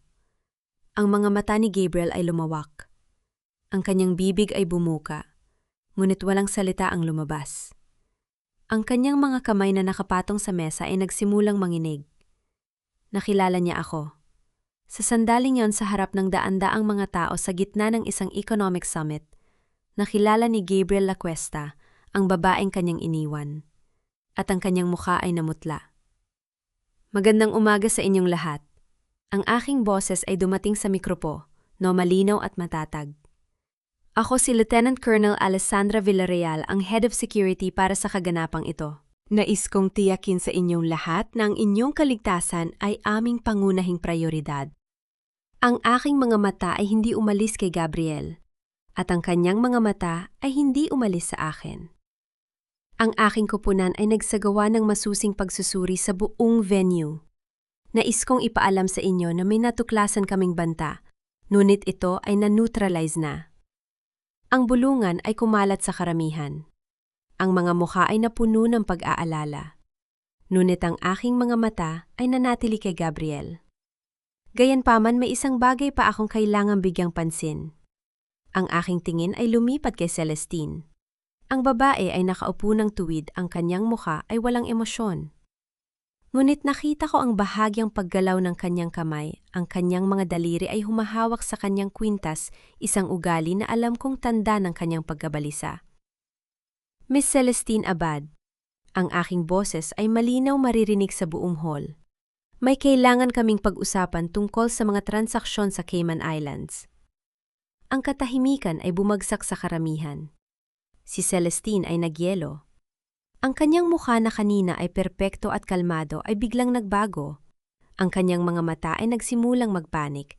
At pagkatapos, bago pa man siya makagalaw, ang aking mga tauhan ay lumitaw sa kanyang palikid. 4 na mga sundalo, ang kanilang mga mukha ay seryoso, ang kanilang mga kamay ay handa. Miss Abad, ang isa sa kanila ay nagsalita. Sumama po kayo sa amin. Si Celestine ay tumingin kay Gabriel, ang kanyang mga mata ay nagmamakaawa. Gab, anong nangyayari? Sabihin mo sa kanila na, ngunit si Gabriel ay hindi makagalaw. Ang kanyang mga mata ay nasa akin pa rin. Ang kanyang mukha ay puno ng hindi makapaniwalang ekspresyon. Gab! Ang boses ni Celestine ay naging mas mataas. Gawin mo to! Ngunit si Gabriel ay tila hindi siya naririnig. Ang kanyang mga mata ay nakakulong sa akin. Ang kanyang mga labi ay gumagalaw. Ngunit walang tunog ang lumabas. At pagkatapos, dahan-dahan ang kanyang bibig ay bumuo ng isang salita. Alexa? Ang bulong ay halos hindi marinig. Ngunit narinig ko ito. Sa gitna ng lahat ng ingay, sa gitna ng lahat ng kaguluhan, narinig ko ang bulong na yon. At sa sandaling yun ang lahat ng sakit, ang lahat ng sugat, ang lahat ng mga gabing nag-iisa ako, lahat ay bumalik sa akin. Ngunit hindi ko ito ipinakita. Tumingin ako sa kanya. Ang aking mukha ay walang emosyon. At pagkatapos dahan-dahan, ibinalik ko ang aking tingin sa karamihan. Pasensya na sa abala. Ang aking boses ay muling dumating sa mikropo, numatatag at propesyonal. Ipagpapatuloy natin ang summit sa loob ng ilang minuto. Bumaba ako sa entablado, ang aking mga paa ay matatag, ang aking puso ay sumisigaw. Ngunit hindi ko lumingon. Hindi ko kaya. Dahil kung lumingon ako, baka makita niya ang totoong ako. Ang babaeng nagmahal sa kanya. Ang babaeng naghintay sa kanya. Ang babaeng sa kabila ng lahat ay handa pa ring sunigin ang mundo upang iligtas siya. At yon ang pinakamalaking kahinaan ko. Ma'am? Ang boses ni Kiko ay dumating sa aking earpiece. Nasa custody na po namin si Miss Abad. Dinala na namin siya sa holding room. Copy. Ang aking boses ay walang emosyon. I-secure niya ang lugar. Ako na ang bahala sa kanya. Lumakad ako patungo sa holding room. Ang aking mga hakbang ay mabagal at sinadya. Ang bawat hakbang ay nagdadala ng bigat ng lahat ng mga taon ng pagtatago, lahat ng mga taon ng pagsisinungaling, lahat ng mga taon ng pagmamahal na hindi ko maipahayag. At pagdating ko sa pinto, huminto ako. Tumingin ako sa salamin sa tabi ng pinto. Ang aking refleksyon ay nakatingin sa akin isang babae sa uniforme. Ang kanyang mga mata ay puno ng determinasyon. Ang kanyang puso ay puno ng sakit. Handa ka na ba? Tanong ko sa aking sarili. Ngunit bago ko pa masagwat ang pinto, ay bumukas. At sa kabilang side, nakatayo si Gabriel. Alexa! Ang kanyang boses ay basag, ang kanyang mga mata ay puno ng luha. Please, kailangan kong makausap ka. Tumingin ako sa kanya, ang lalaking minsang minahal ko ng buong puso. Ang lalaking pumili ng iba. Ang lalaking nag-iwan sa akin.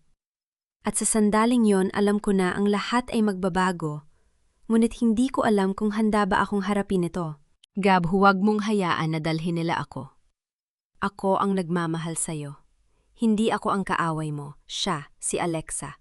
Siya ang nagtago sa'yo ng lahat. Ang boses ni Celestine ay tumagos sa manipis, na dingding ng holding room. Ang pagkataranta ay pinipilit palitan ng galit.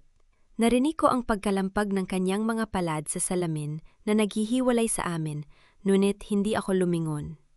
Nakatayo ako sa harap ng one-way mirror, pinagmamasdan ang babaeng minsan kong tinawag na kaibigan. Ang kanyang mukha na kanina ay perpekto at kontrolado, ay sira na ang mamahaling kolorete ay may bahid. Ang kanyang buhok ay magulo, ngunit ang kanyang mga mata, ang mga matang iyon na puno ng lason, ay nanatiling nakatitig sa akin. Ma'am, ang boses ni Kiko ay nanggaling sa aking likuran. Nasa kanya na po lahat ng ebidensya. Ang bank accounts, ang encrypted emails, ang data transfer logs, lahat po. Tumango ako, hindi inaalis ang aking tingin kay Celestine. Sa loob ng silid, ang isa sa aking mga tauhan ay naglatag ng mga dokumento sa mesa. Nakita ko ang pagbabago ng kanyang ekspresyon, ang takot na pumapalit sa galit, ang pag-unawa na unti-unting bumabagsak sa kanya. Bumukas ang pinto, utos ko. Ang mga bisagra ay lumangit-ngit nang buksan ng isang sundalo ang pinto. Pumasok ako. Ang aking mga hakbang ay tahimik at sinadya. Ang amoy ng mamahaling pabango ni Celestine ay sumalubong sa akin, ang parehong pabango na ginamit niya nung gabing sinabi niya kay Gabriel na may ibang lalaki ako. Alexa. Ang kanyang boses ay nanginginig, ngunit ang kanyang baba ay nakataas. Sa tingin mo ba, matatalo mo ako kahit kailan pangalawa ka lang sa trabaho?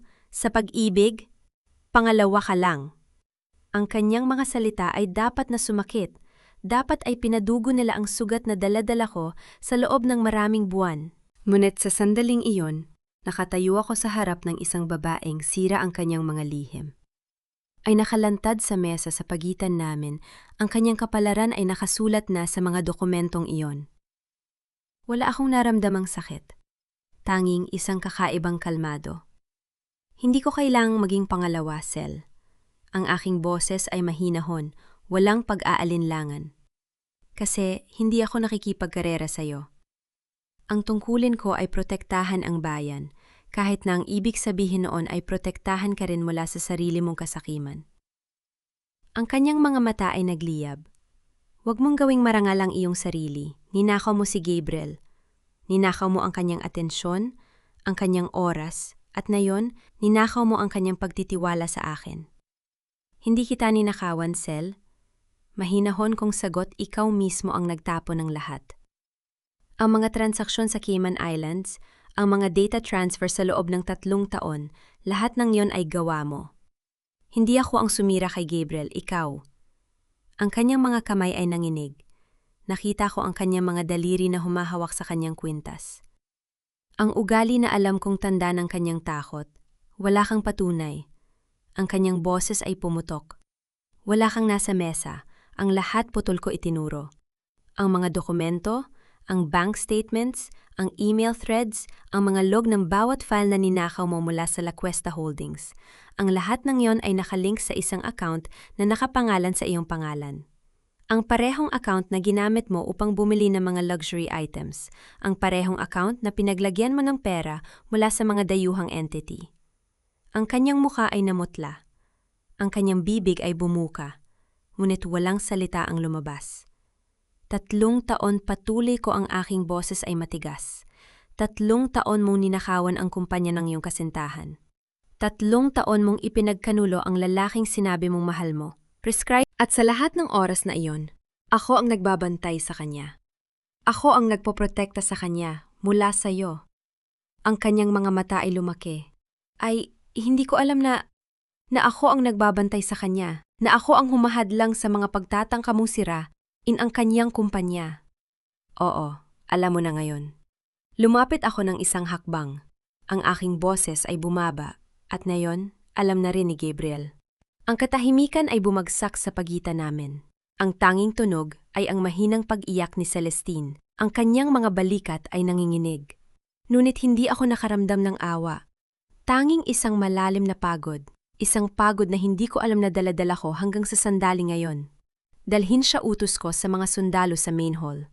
Oras na para malaman ng lahat ang katotohanan. Ang mga kamay ng mga sundalo ay humawak kay Celestine. Ngunit siya ay lumaban. Ang kanyang mga mata ay puno ng galit. Mahal mo pa rin siya, di ba? Kahit anong gawin ko. Mahal mo pa rin siya. Ang kanyang boses ay sumigaw habang siya ay kinaladkad palabas. Kahit anong gawin ko, mahal mo pa rin siya. Hindi ako sumagot. Tumalikod ako at sinundan sila, ang aking puso ay matigas. Sa main hall, ang mga delegado ay naghihintay. Ang kanilang mga mukha ay puno ng pag-aalala. Nang makita nila si Celestine na dinala ng mga sundalo, ang bulungan ay kumalat. Ngunit ang aking mga mata ay nakahanap kay Gabriel. Nakaupo siya sa kanyang upuan. Ang kanyang mukha ay putla. Ang kanyang mga kamay ay nakakuyom sa kanyang mga tuhod. Nakita ko ang paggalaw ng kanyang mga daliri. Ang ugali ng pagpihit ng singsing na wala na sa kanyang daliri. Ang kanyang mga mata ay nasa akin, puno ng mga tanong na hindi niya kayang itanong. Umakyat ako sa entablado. Ang aking mga hakbang ay matatag. Ang mikropono ay bumalik sa aking harapan. Ang pulang ilaw ay nag-iilaw. Mga minamahal kong delegado, ang aking boses ay malinaw, humihingi ako ng paumanhin sa abala. Ngunit may mahalaga akong anunsyo. Ang katahimikan ay bumagsak. Lahat ng mga mata ay nasa akin. Sa nakalipas na 3 taon, ang La Cuesta Holdings, isa sa mga pangunahing haligi ng ating ekonomiya, ay biktima ng sistematikong pagnanakaw ng data. Ang mga ninakaw na impormasyon ay ipinagbibili sa mga dayuhang entity na nagdulot ng malaking pagkalugi, hindi lamang sa kumpanya, kundi sa ating bansa. Ang bulungan ay bumalik. Ang mga muka ay napuno ng pagkabigla. Ang responsable ay hindi isang panlabas na kaaway patuloy ko. Ang aking tingin ay lumipat kay Celestine na nakatayo sa pagitan ng dalawang sundalo, kundi isang taong malapit sa pamilya Lacuesta. Isang taong nagtaksil sa tiwala ng mga taong nagmahal sa kanya. Ang mga mata ng lahat ay sumunod sa aking tingin. Si Celestine ay nagyelo ang kanyang muka, ay walang emosyon, ngunit nakita ko ang panginginig ng kanyang mga kamay. Si Celestine Abad. Ang aking boses ay malakas, ay inaaresto dahil sa espyon ng pang-ekonomiya, pagnanakaw ng kumpidensyal na impormasyon at paglabag sa mga batas ng ating bansa. Ang bulungan ay naging sigaw. Ang mga camera ay kumaluskos, ang mga flash ay bumubulag. Ngunit ang aking mga mata ay nanatili kay Gabriel. Ang kanyang mukha ay sinira. Ang kanyang mga mata ay lumipat mula kay Celestine. Patungo sa akin, ang kanyang bibig ay bumuka. Ngunit walang salita ang lumabas. Nakita ko ang pagbagsak ng kanyang mga balikat, ang pag-alog ng kanyang mga kamay. At pagkatapos dahan-dahan ng kanyang mga mata ay napuno ng luha. Hindi ko ito pinansin. Bumaling ako sa karamihan. Ang aking boses ay muling matatag. Ang mga ebidensya ay nasa kamay na ng mga awtoridad. Ang paglilitis ay magpapatuloy ayon sa batas. Salamat sa inyong kooperasyon. Bumaba ako sa entabladong, aking mga paa ay mabigat. Ang mga sundalo ay nagsimulang mag-alis ng mga tao. Ang mga delegado ay nag-uusap, ang mga kamera ay sumusulod sa akin. Ngunit ang tanging nakikita ko ay ang mga mata ni Gabriel. Lumapit siya sa akin, ang kanyang mga hakbang ay mabilis. Ang kanyang mga kamay ay nakaunat. Alexa, ang kanyang boses ay basag. Alexa, please, kailangan ko makausap ka. Huminto ako, tumingin ako sa kanya. Ang lalaking minsang minahal ko. Ang lalaking pumili ng iba, ang lalaking nag-iwan sa akin sa isang airport na may hawak na mga papel ng diborsyo. Gabriel, ang aking boses ay mahinahon. Hindi ito ang oras o lugar. Please. Ang kanyang mga mata ay namamalimos, 1 minuto lang. Kailangan kong malaman, bakit hindi mo sinabi sa akin? Bakit mo hinayaan ako? Maniwala sa mga kasinungalingan niya. Ang kanyang mga salita ay tumama sa akin. Ang bawat isa ay parang kutsil o na bumubukas na mga sugat na akala ko ay gumaling na. Ngunit hindi ko ipinakita. Ang aking mukha ay nanatiling. Walang emosyon kasi may panunumpa ako. Gabriel, ang aking boses ay tahimik. Hindi ko kayang ipagkanulo ang aking bayan para lang iligtas ang aking kasal. Ang kanyang mukha ay gumuho. Ngunit ako ay iyong asawa. Hindi ba ako karapat-dapat na malaman? Hindi ba ako karapat-dapat sa katotohanan? Karapat-dapat ka. Pag-amin ko, ang aking boses ay bahagyang langing inig. Ngunit ang katotohanan ay maaaring maglagay sa iyo sa panganib. Ang katotohanan ay maaaring maglagay sa lahat na mahal ko sa panganib. At hindi ko kayang ipagsapalaran yon. Ang kanyang mga kamay ay nahulog sa kanyang tagiliran. Ang kanyang mga mata ay walang laman. Kaya, lahat ng yon, lahat ng mga gabing wala ka, lahat ng mga tawag na hindi mo sinasagot, lahat ng mga paliwanag na hindi mo maibigay, lahat ng yon ay dahil sa tungkulin, tinapos ko ang kanyang pangungusap dahil sa panunumpa. Dahil sa pagmamahal sa bayan na hindi ko kayang ipagkanulo, ang katahimikan ay bumagsak sa pagitan namin. Ang mga tao ay dumadaan, ang mga camera ay sumusubok na lumapit, ngunit kami ay nasa aming sariling mundo. Isang mundo ng mga salitang hindi nasabi ng mga sugat na hindi gumaling. Alexa, ang kanyang boses ay halos bulong. Patawarin mo ako. Tumingin ako sa kanya. Ang kanyang mga mata ay puno ng pagsisisi. Ang kanyang mga kamay ay nanginginig. At sa sandaling yon, naramdaman ko ang isang bagay. Hindi galit, hindi pait, tanging isang malalim na kapaguran. Wala nang dapat patawarin, Gab. Ang aking boses ay mahinahon. Ang nakaraan ay nakaraan. Kailangan ko magpatuloy. Tumalikod ako. Ang aking mga hakbang ay matatag. Ang aking puso ay mabigat. Ngunit bago ako makalayo, narinig ko ang kanyang boses. Mahal mo pa ba ako? Huminto ako. Hindi ako lumingon. Ang aking mga kamay ay nakakuyom. Ang aking mga kuko ay tumutusok sa aking palad. Hindi ko alam ang aking boses ay tapat, ngunit hindi na yon mahalaga. Patuloy ako sa paglalakad. Ang aking mga mata ay diretso sa unahan. Ang aking mga tauhan ay naghihintay sa labas. Ang kanilang mga mukha ay seryoso, ma'am. Ang boses ni Kiko ay dumating sa aking earpiece. Nasa labas na po? Ang lahat. Handa na ang lahat para sa susunod na hakbang. Tumango ako. Ang aking puso ay unti-unting kumakalma. Ngunit bago ako makasagot, ang isa pang boses ay pumasok sa aking earpiece. Ang boses ni Lieutenant Colonel Ramon. Anak, ang kanyang tono ay seryoso. May bagong misyon ka. International ito. Kailangan mong umalis agad. Huminto ako. Ang aking mga mata ay nakapikit. Ang aking hininga ay hinawakan. Kailan, tanong ko? Sa loob ng 1 oras. May helicopter na naghihintay sa rooftop. Binuksan ko ang aking mga mata. Ang mundo sa paligid ko ay patuloy na gumagalaw.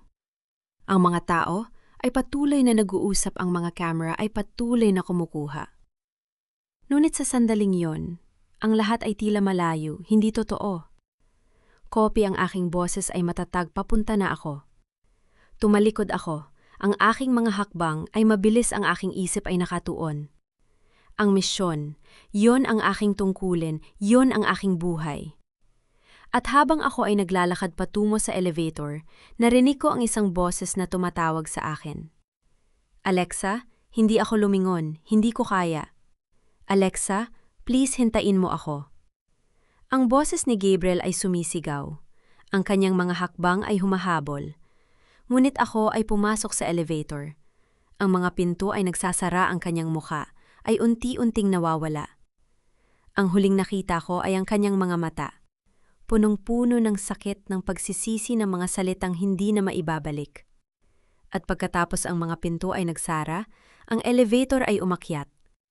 Ang aking puso ay mabigat. Ang aking isip ay nakatuon sa misyon.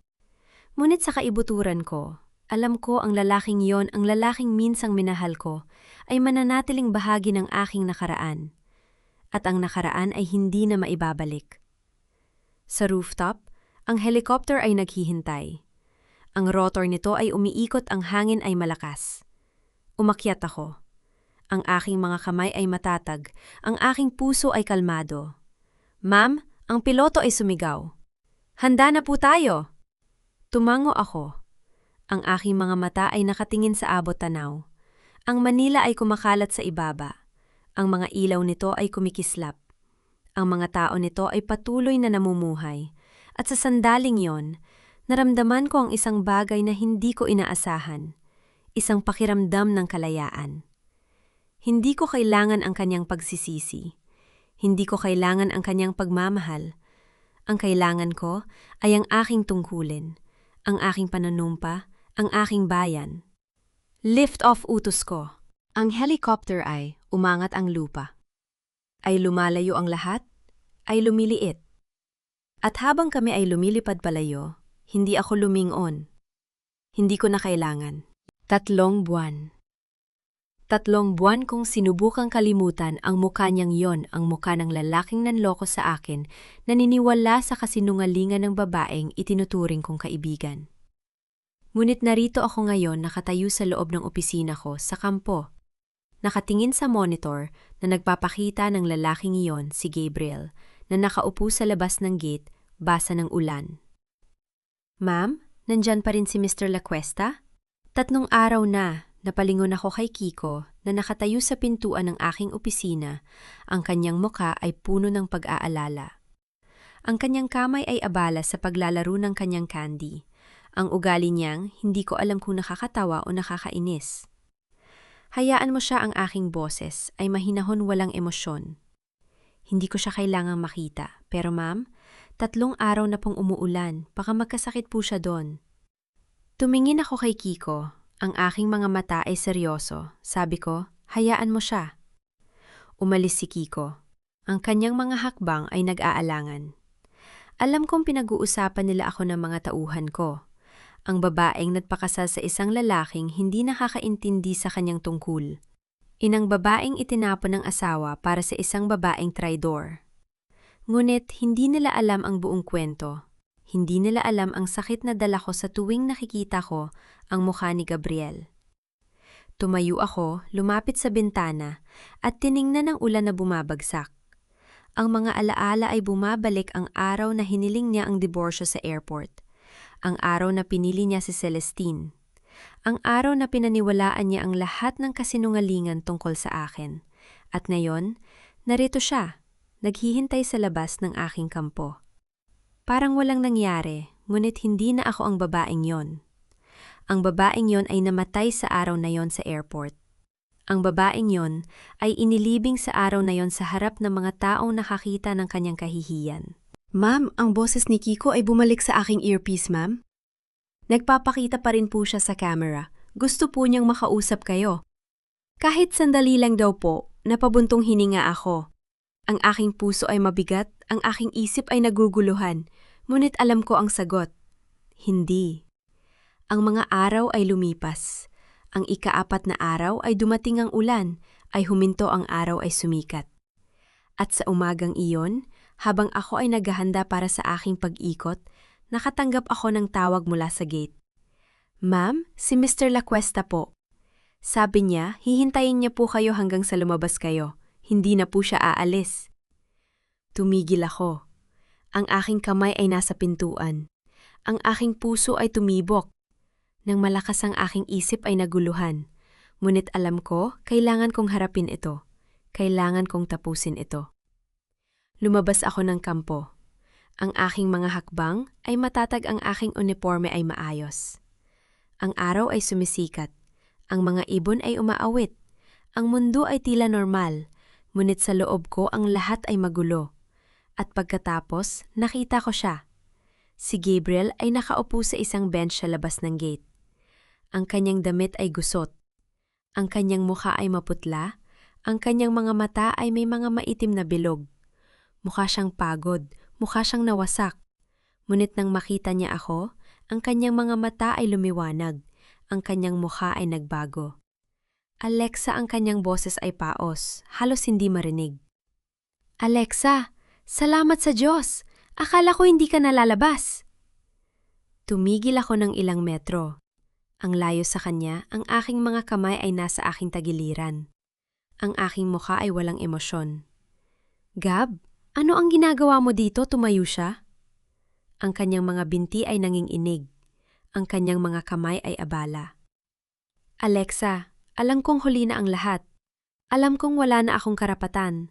Pero kailangan kong marinig mo ako. Patawarin mo ako. Tiningnan ko siya, ang kanyang mga mata ay puno ng pagsisisi, ang kanyang mukha ay puno ng sakit. At sa sandaling yon, naramdaman ko ang isang bagay, hindi galit, hindi pait, tanging isang malalim na kapaguran. Gab, hindi kita kailangang patawarin ng aking boses, ay mahinahon kasi wala ka nang nagawang masama sa akin. Wala ka nang kapangyarihan sa akin. Ang kanyang mukha ay nagbago, ang kanyang mga mata ay napuno ng sakit. Alexa, please. Alam kong nagkamali ako. Alam kong bulag ako pero mahal pa rin kita. Hindi ko alam kung paano ko nagawang maging ganito, kung paano ko nagawang maniwala sa kanya.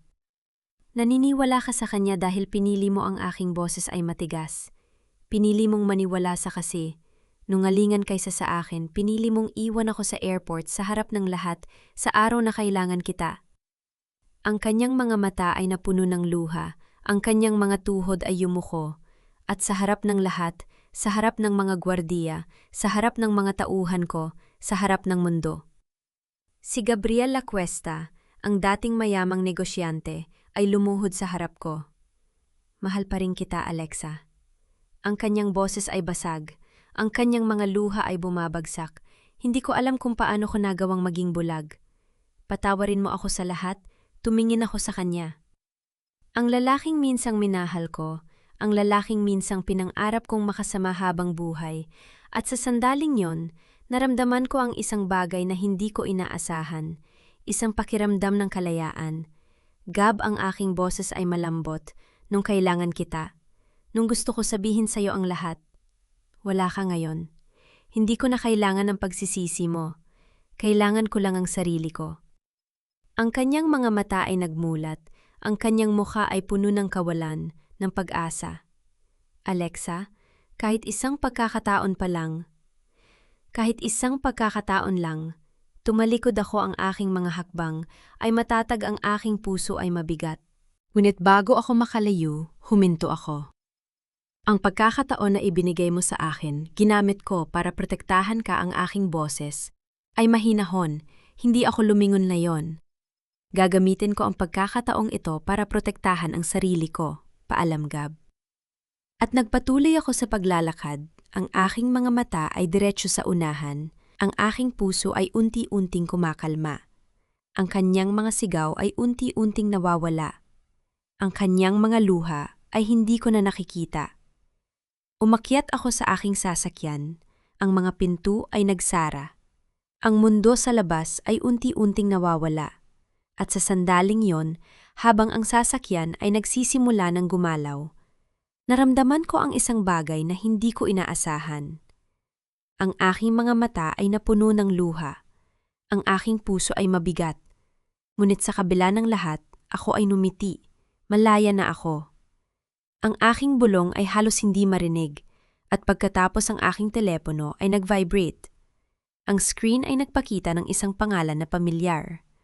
Lieutenant Colonel Ramon. Anak ang kanyang boses ay seryoso. Congratulations! Na-promote ka! Major na ngayon ang tawag sa'yo at may bagong misyon. Mas malaki, mas mapanganib. Handa ka ba?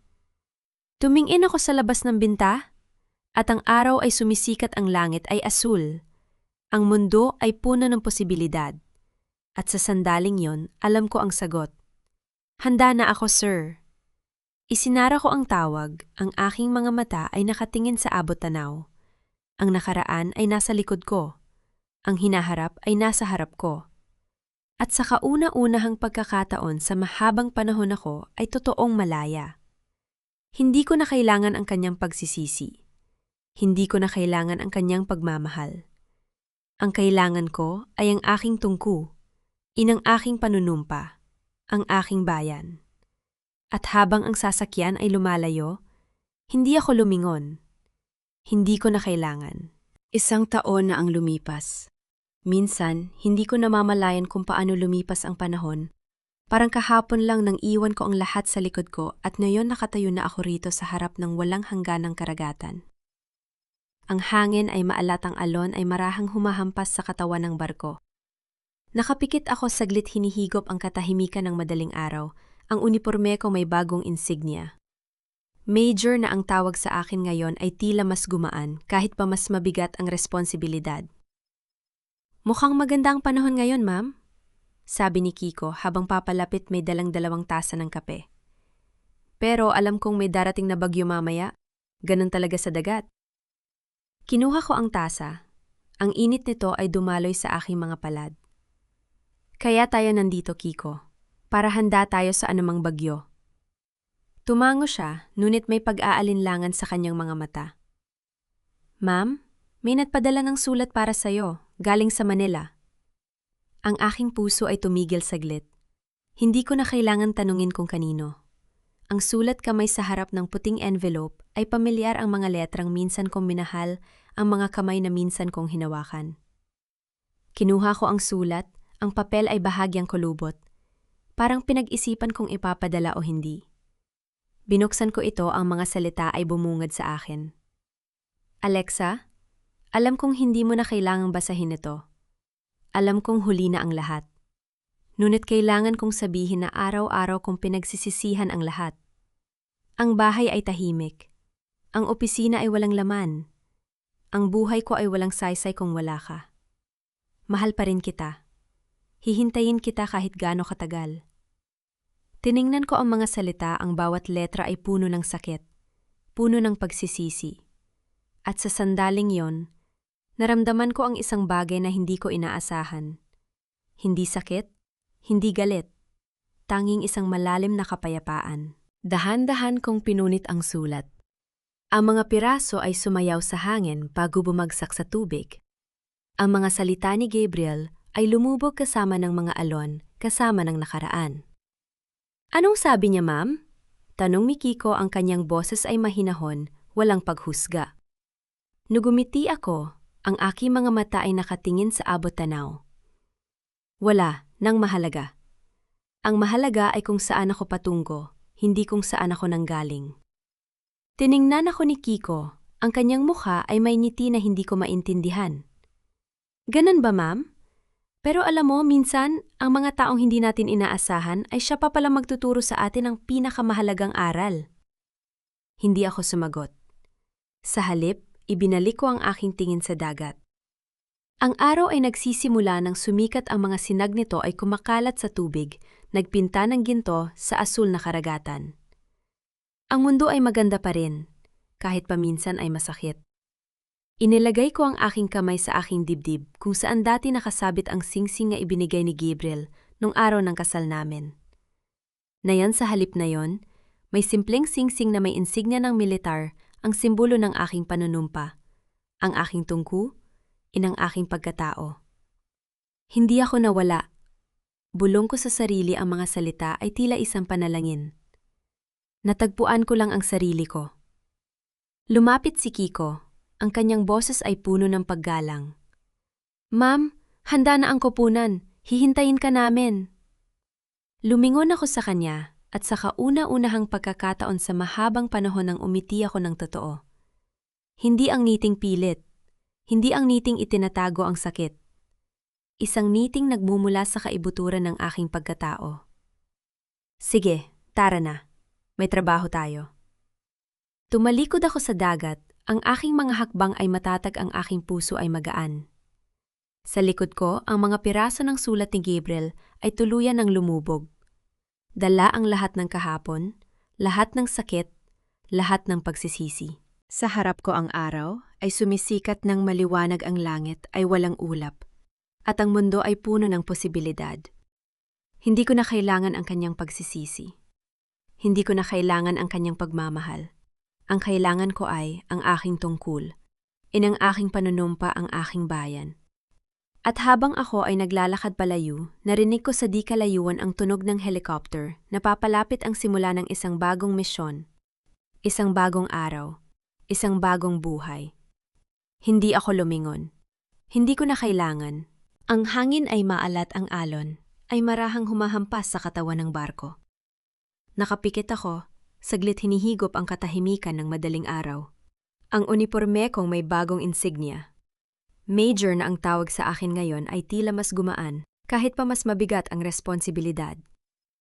Mukhang maganda ang panahon ngayon, ma'am, sabi ni Kiko habang papalapit may dalang-dalawang tasa ng kape.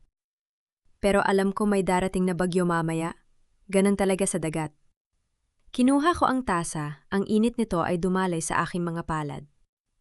Kaya tayo nandito, Kiko, para handa tayo sa anumang bagyo. Tumango siya, ngunit may pag-aalinlagan sa kanyang mga mata. Ma'am, may nagpadala ng sulat para sa'yo, galing sa Manila. Ang aking puso ay tumigil saglit, hindi ko na kailangang tanungin kung kanino.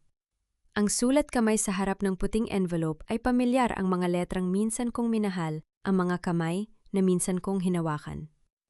Kinuha ko ang sulat. Ang papel ay bahagyang kulubot, parang pinag-isipan kung ipapadala o hindi. Binuksan ko ito, ang mga salita ay bumungad sa akin. Alexa, alam kong hindi mo na kailangang basahin ito. Alam kong huli na ang lahat. Ngunit kailangan kong sabihin na araw-araw kong pinagsisisihan ang lahat. Ang bahay ay tahimik. Ang opisina ay walang laman. Ang buhay ko ay walang sasay kung wala ka. Mahal pa rin kita. Hihintayin kita kahit gaano katagal. Tiningnan ko ang mga salita, ang bawat letra ay puno ng sakit, puno ng pagsisisi.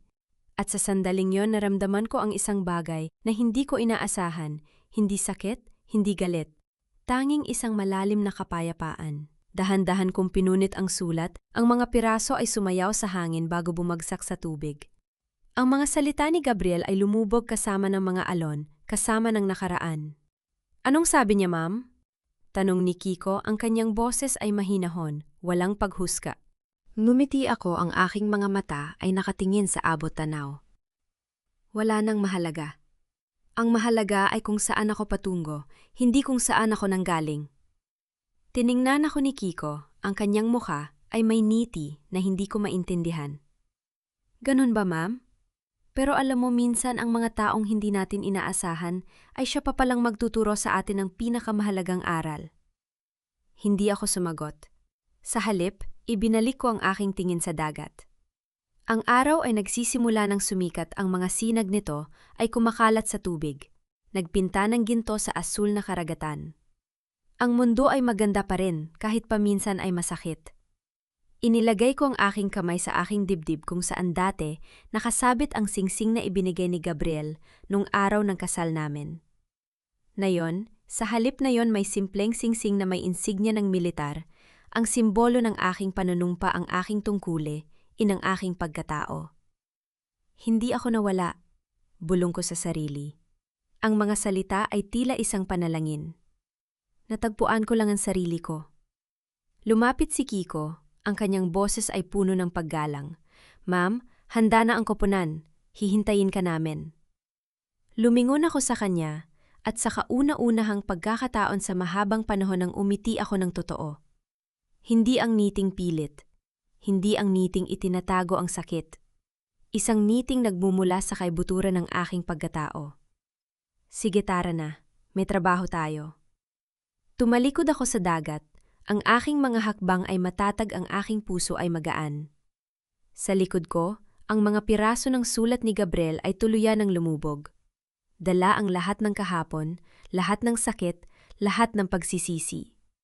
Sa harap ko, ang araw ay sumisikat ng maliwanag, ang langit ay walang ulap, at ang mundo ay puno ng posibilidad. Hindi ko na kailangan ng kanyang pagsisisi. Hindi ko na kailangan ng kanyang pagmamahal. Ang kailangan ko ay ang aking tungku, inang aking panunumpa, ang aking bayan. At habang ako ay naglalakad palayo, narinig ko sa di kalayuan ang tunog ng helicopter. Napapalapit ang simula ng isang bagong misyon, isang bagong araw, isang bagong buhay. Hindi ako lumingon. Hindi ko na kailangan. Mga mahal kong tagapakinig, narating na natin ang huling pahina ng kwento ni Alexa. Naiwan tayong nakatayo kasama siya sa kubyerta ng barko, pinagmamasdan ang mga piraso ng sulat na lumulubog sa karagatan. Hindi ko alam kung anong naramdaman ninyo sa sangdaling yon. Ngunit habang isinusulat ko ang eksenang yon, may kakaibang bigat sa aking dibdib. Hindi dahil sa kalungkutan, kundi dahil sa taglay na lakas ng isang babaeng piniling magpatuloy. Hindi dahil sa wala siyang nararamdaman, kundi dahil alam niyang may mas mahalaga pang dahilan upang mabuhay. Nung isinusulat ko ang kwentong ito, madalas kong itigil ang aking pagsusulat sa eksena, kung saan nilagdaan ni Alexa ang dissolution paper sa gitna ng paliparan, habang ang kanyang mga kasamahan ay naghihintay para sa isang misyon na maaring kanyang ikamatay. Naisip ko, paano kaya kung ako ang nasa kanyang sapatos? Paano kung ang taong mahal ko ay hindi nakita ang halaga ng aking mga sakripisyo? Ngunit mas madalas kong naisip ang isang bagay na mas malalim, ang mga babaeng katulad ni Alexa ay hindi lamang katang-isip. Sila ay totoo. Sila ay nasa paligid natin. Nakangiti sa kabila ng mga sugat, tahimik na nagtitiis, sa kabila ng mga pagsubok, patuloy na kumikilos, sa kabila ng mga parhatol ng mundo. May isang bagay na nais kong ibahagi sa inyo bago tayo maghiwalay sa araw na ito. Sa ating lipunan, madalas nating itinuturo sa mga babae na ang pagtitiis ay isang bertud, na ang pagpapatawad ay laging nararapat, na ang pag-ibig ay nangangahulugan ng pag-unawa sa kabila ng paulit-ulit na pananakit. Ngunit ang kwento ni Alexa ay nagtuturo sa atin ng isang mas mahalagang aral. Ang pagmamahal sa sarili ay hindi pagiging makasarili. Ang paglisan kapag ang iyong presensya ay hindi na pinahahalagaan, ay hindi kahinaan. Ito ay isang anyo ng katapangan na kakaunti lamang ang meron kung ang isang tao ay hindi kayang panindigan ng iyong katotohanan. Hindi mo kailangang bawasan ang iyong sarili upang magkasya sa kanyang limitadong pananaw. Tulad ng singsing na isinuot ni Alexa, hindi na ang singsing na ibinigay ng isang lalaki na hindi siya nakilala, kundi ang insignia ng kanyang panunumpa, ang simbolo ng kanyang sariling pagkakakilanlan. Ang tunay na kalayaan ay hindi nagmumula sa pagpapatawad sa mga nanakit sa atin. Ito ay nagmumula sa pagkilala na hindi natin kailangan ng kanilang paghingi ng tawad upang maging buo. Kaya't sa mga tagapakinig na kasalukuyang nasa gitna ng kanilang sariling bagyo, nakikinig sa kwentong ito habang nagmamaneho pa uwi mula sa trabaho, habang naghahanda ng hapunan sa kusina, habang nakahiga sa kama na may mga mata na hindi makatulog. Nais kong malaman ninyo, ang inyong kwento ay hindi pa tapos. Ang mga piraso ng sulat na lumulubog sa karagatan ay simbolo ng lahat ng mga bagay na hindi na natin kailangang dalhin pa. May mga bagay na hindi na natin kailangang patunayan. May mga tao na hindi na natin kailangang mahalin. May mga laban na hindi na natin kailangang ipaglaban. At okay lang yon. Hindi ito pagsuko. Ito ay pagpapalaya. Nais kong malaman mula sa inyo, kung kayo ang nasa posisyon ni Alexa, bibigyan ninyo ba ng pangalawang pagkakataon si Gabriel o tulad niya? Pipiliin ninyo bang magpatuloy nang hindi lumilingon? Ibahagi ang inyong mga saloobin sa comment section. Sabihin ninyo sa akin kung saan kaya nakikinig ngayon, ano ang inyong ginagawa, ano ang mga pinagdadaanan ninyo. Sapagkat dito sa ating munting komunidad, hindi kaya nag-iisa. May mga taong handang makinig, handang umunawa, handang sumama sa inyo sa inyong paglalakbay. At kung nagustuhan ninyo ang kwentong ito, huwag kalimutang mag-like at i-share sa mga kaibigan na maaaring nangangailangan din ng paalala na kaya nilang magpatuloy. Naway dalhin ninyo ang liwanag na natagpuan ni Alexa sa inyong sariling mga laban. Naway matutunan niyan yung piliin ang inyong sarili, hindi dahil sa kayo ay makasarili, kundi dahil karapat-dapat kayo sa pagmamahal na inyong ibinibigay sa iba. Hanggang sa muli nating pagkikita, mga mahal kong tagapakinig, mag-ingat kayo palagi. At tandaan, ang inyong kwento ay hindi natatapos sa sakit. Ito ay nagpapatuloy sa inyong lakas. Titulo ng kwento: Ang babaeng hindi na nangangailangan ng pagsisisi. Ang kwentong ito ay isinulat na hangos sa mga totoong buhay ng mga taong nakaranas ng katulad na sitwasyon, inialay sa lahat ng mga babaeng natutong piliin ang kanilang sarili sa lahat ng mga taong nakahanap ng lakas sa gitna ng sakit, at sa lahat ng mga individual na patuloy na lumalaban sa kabila ng mga pagsubok. Paalala, ang lahat ng mga tauhan at pangyayari sa kwentong ito ay katang-isip lamang, hindi naglalayang husgahan o atakihin ang sinuman. Ang kwentong ito ay likha para sa layuning pang-aliw at pagpapalaganap ng positibong mensahe. Ito ay isang natatanging likha na pinag-isipan at sinuri ng mabuti, at ang karapatang-ari nito ay pagmamay-ari ng channel na ito. Mangyaring wag i-re-upload ng walang pahintulot.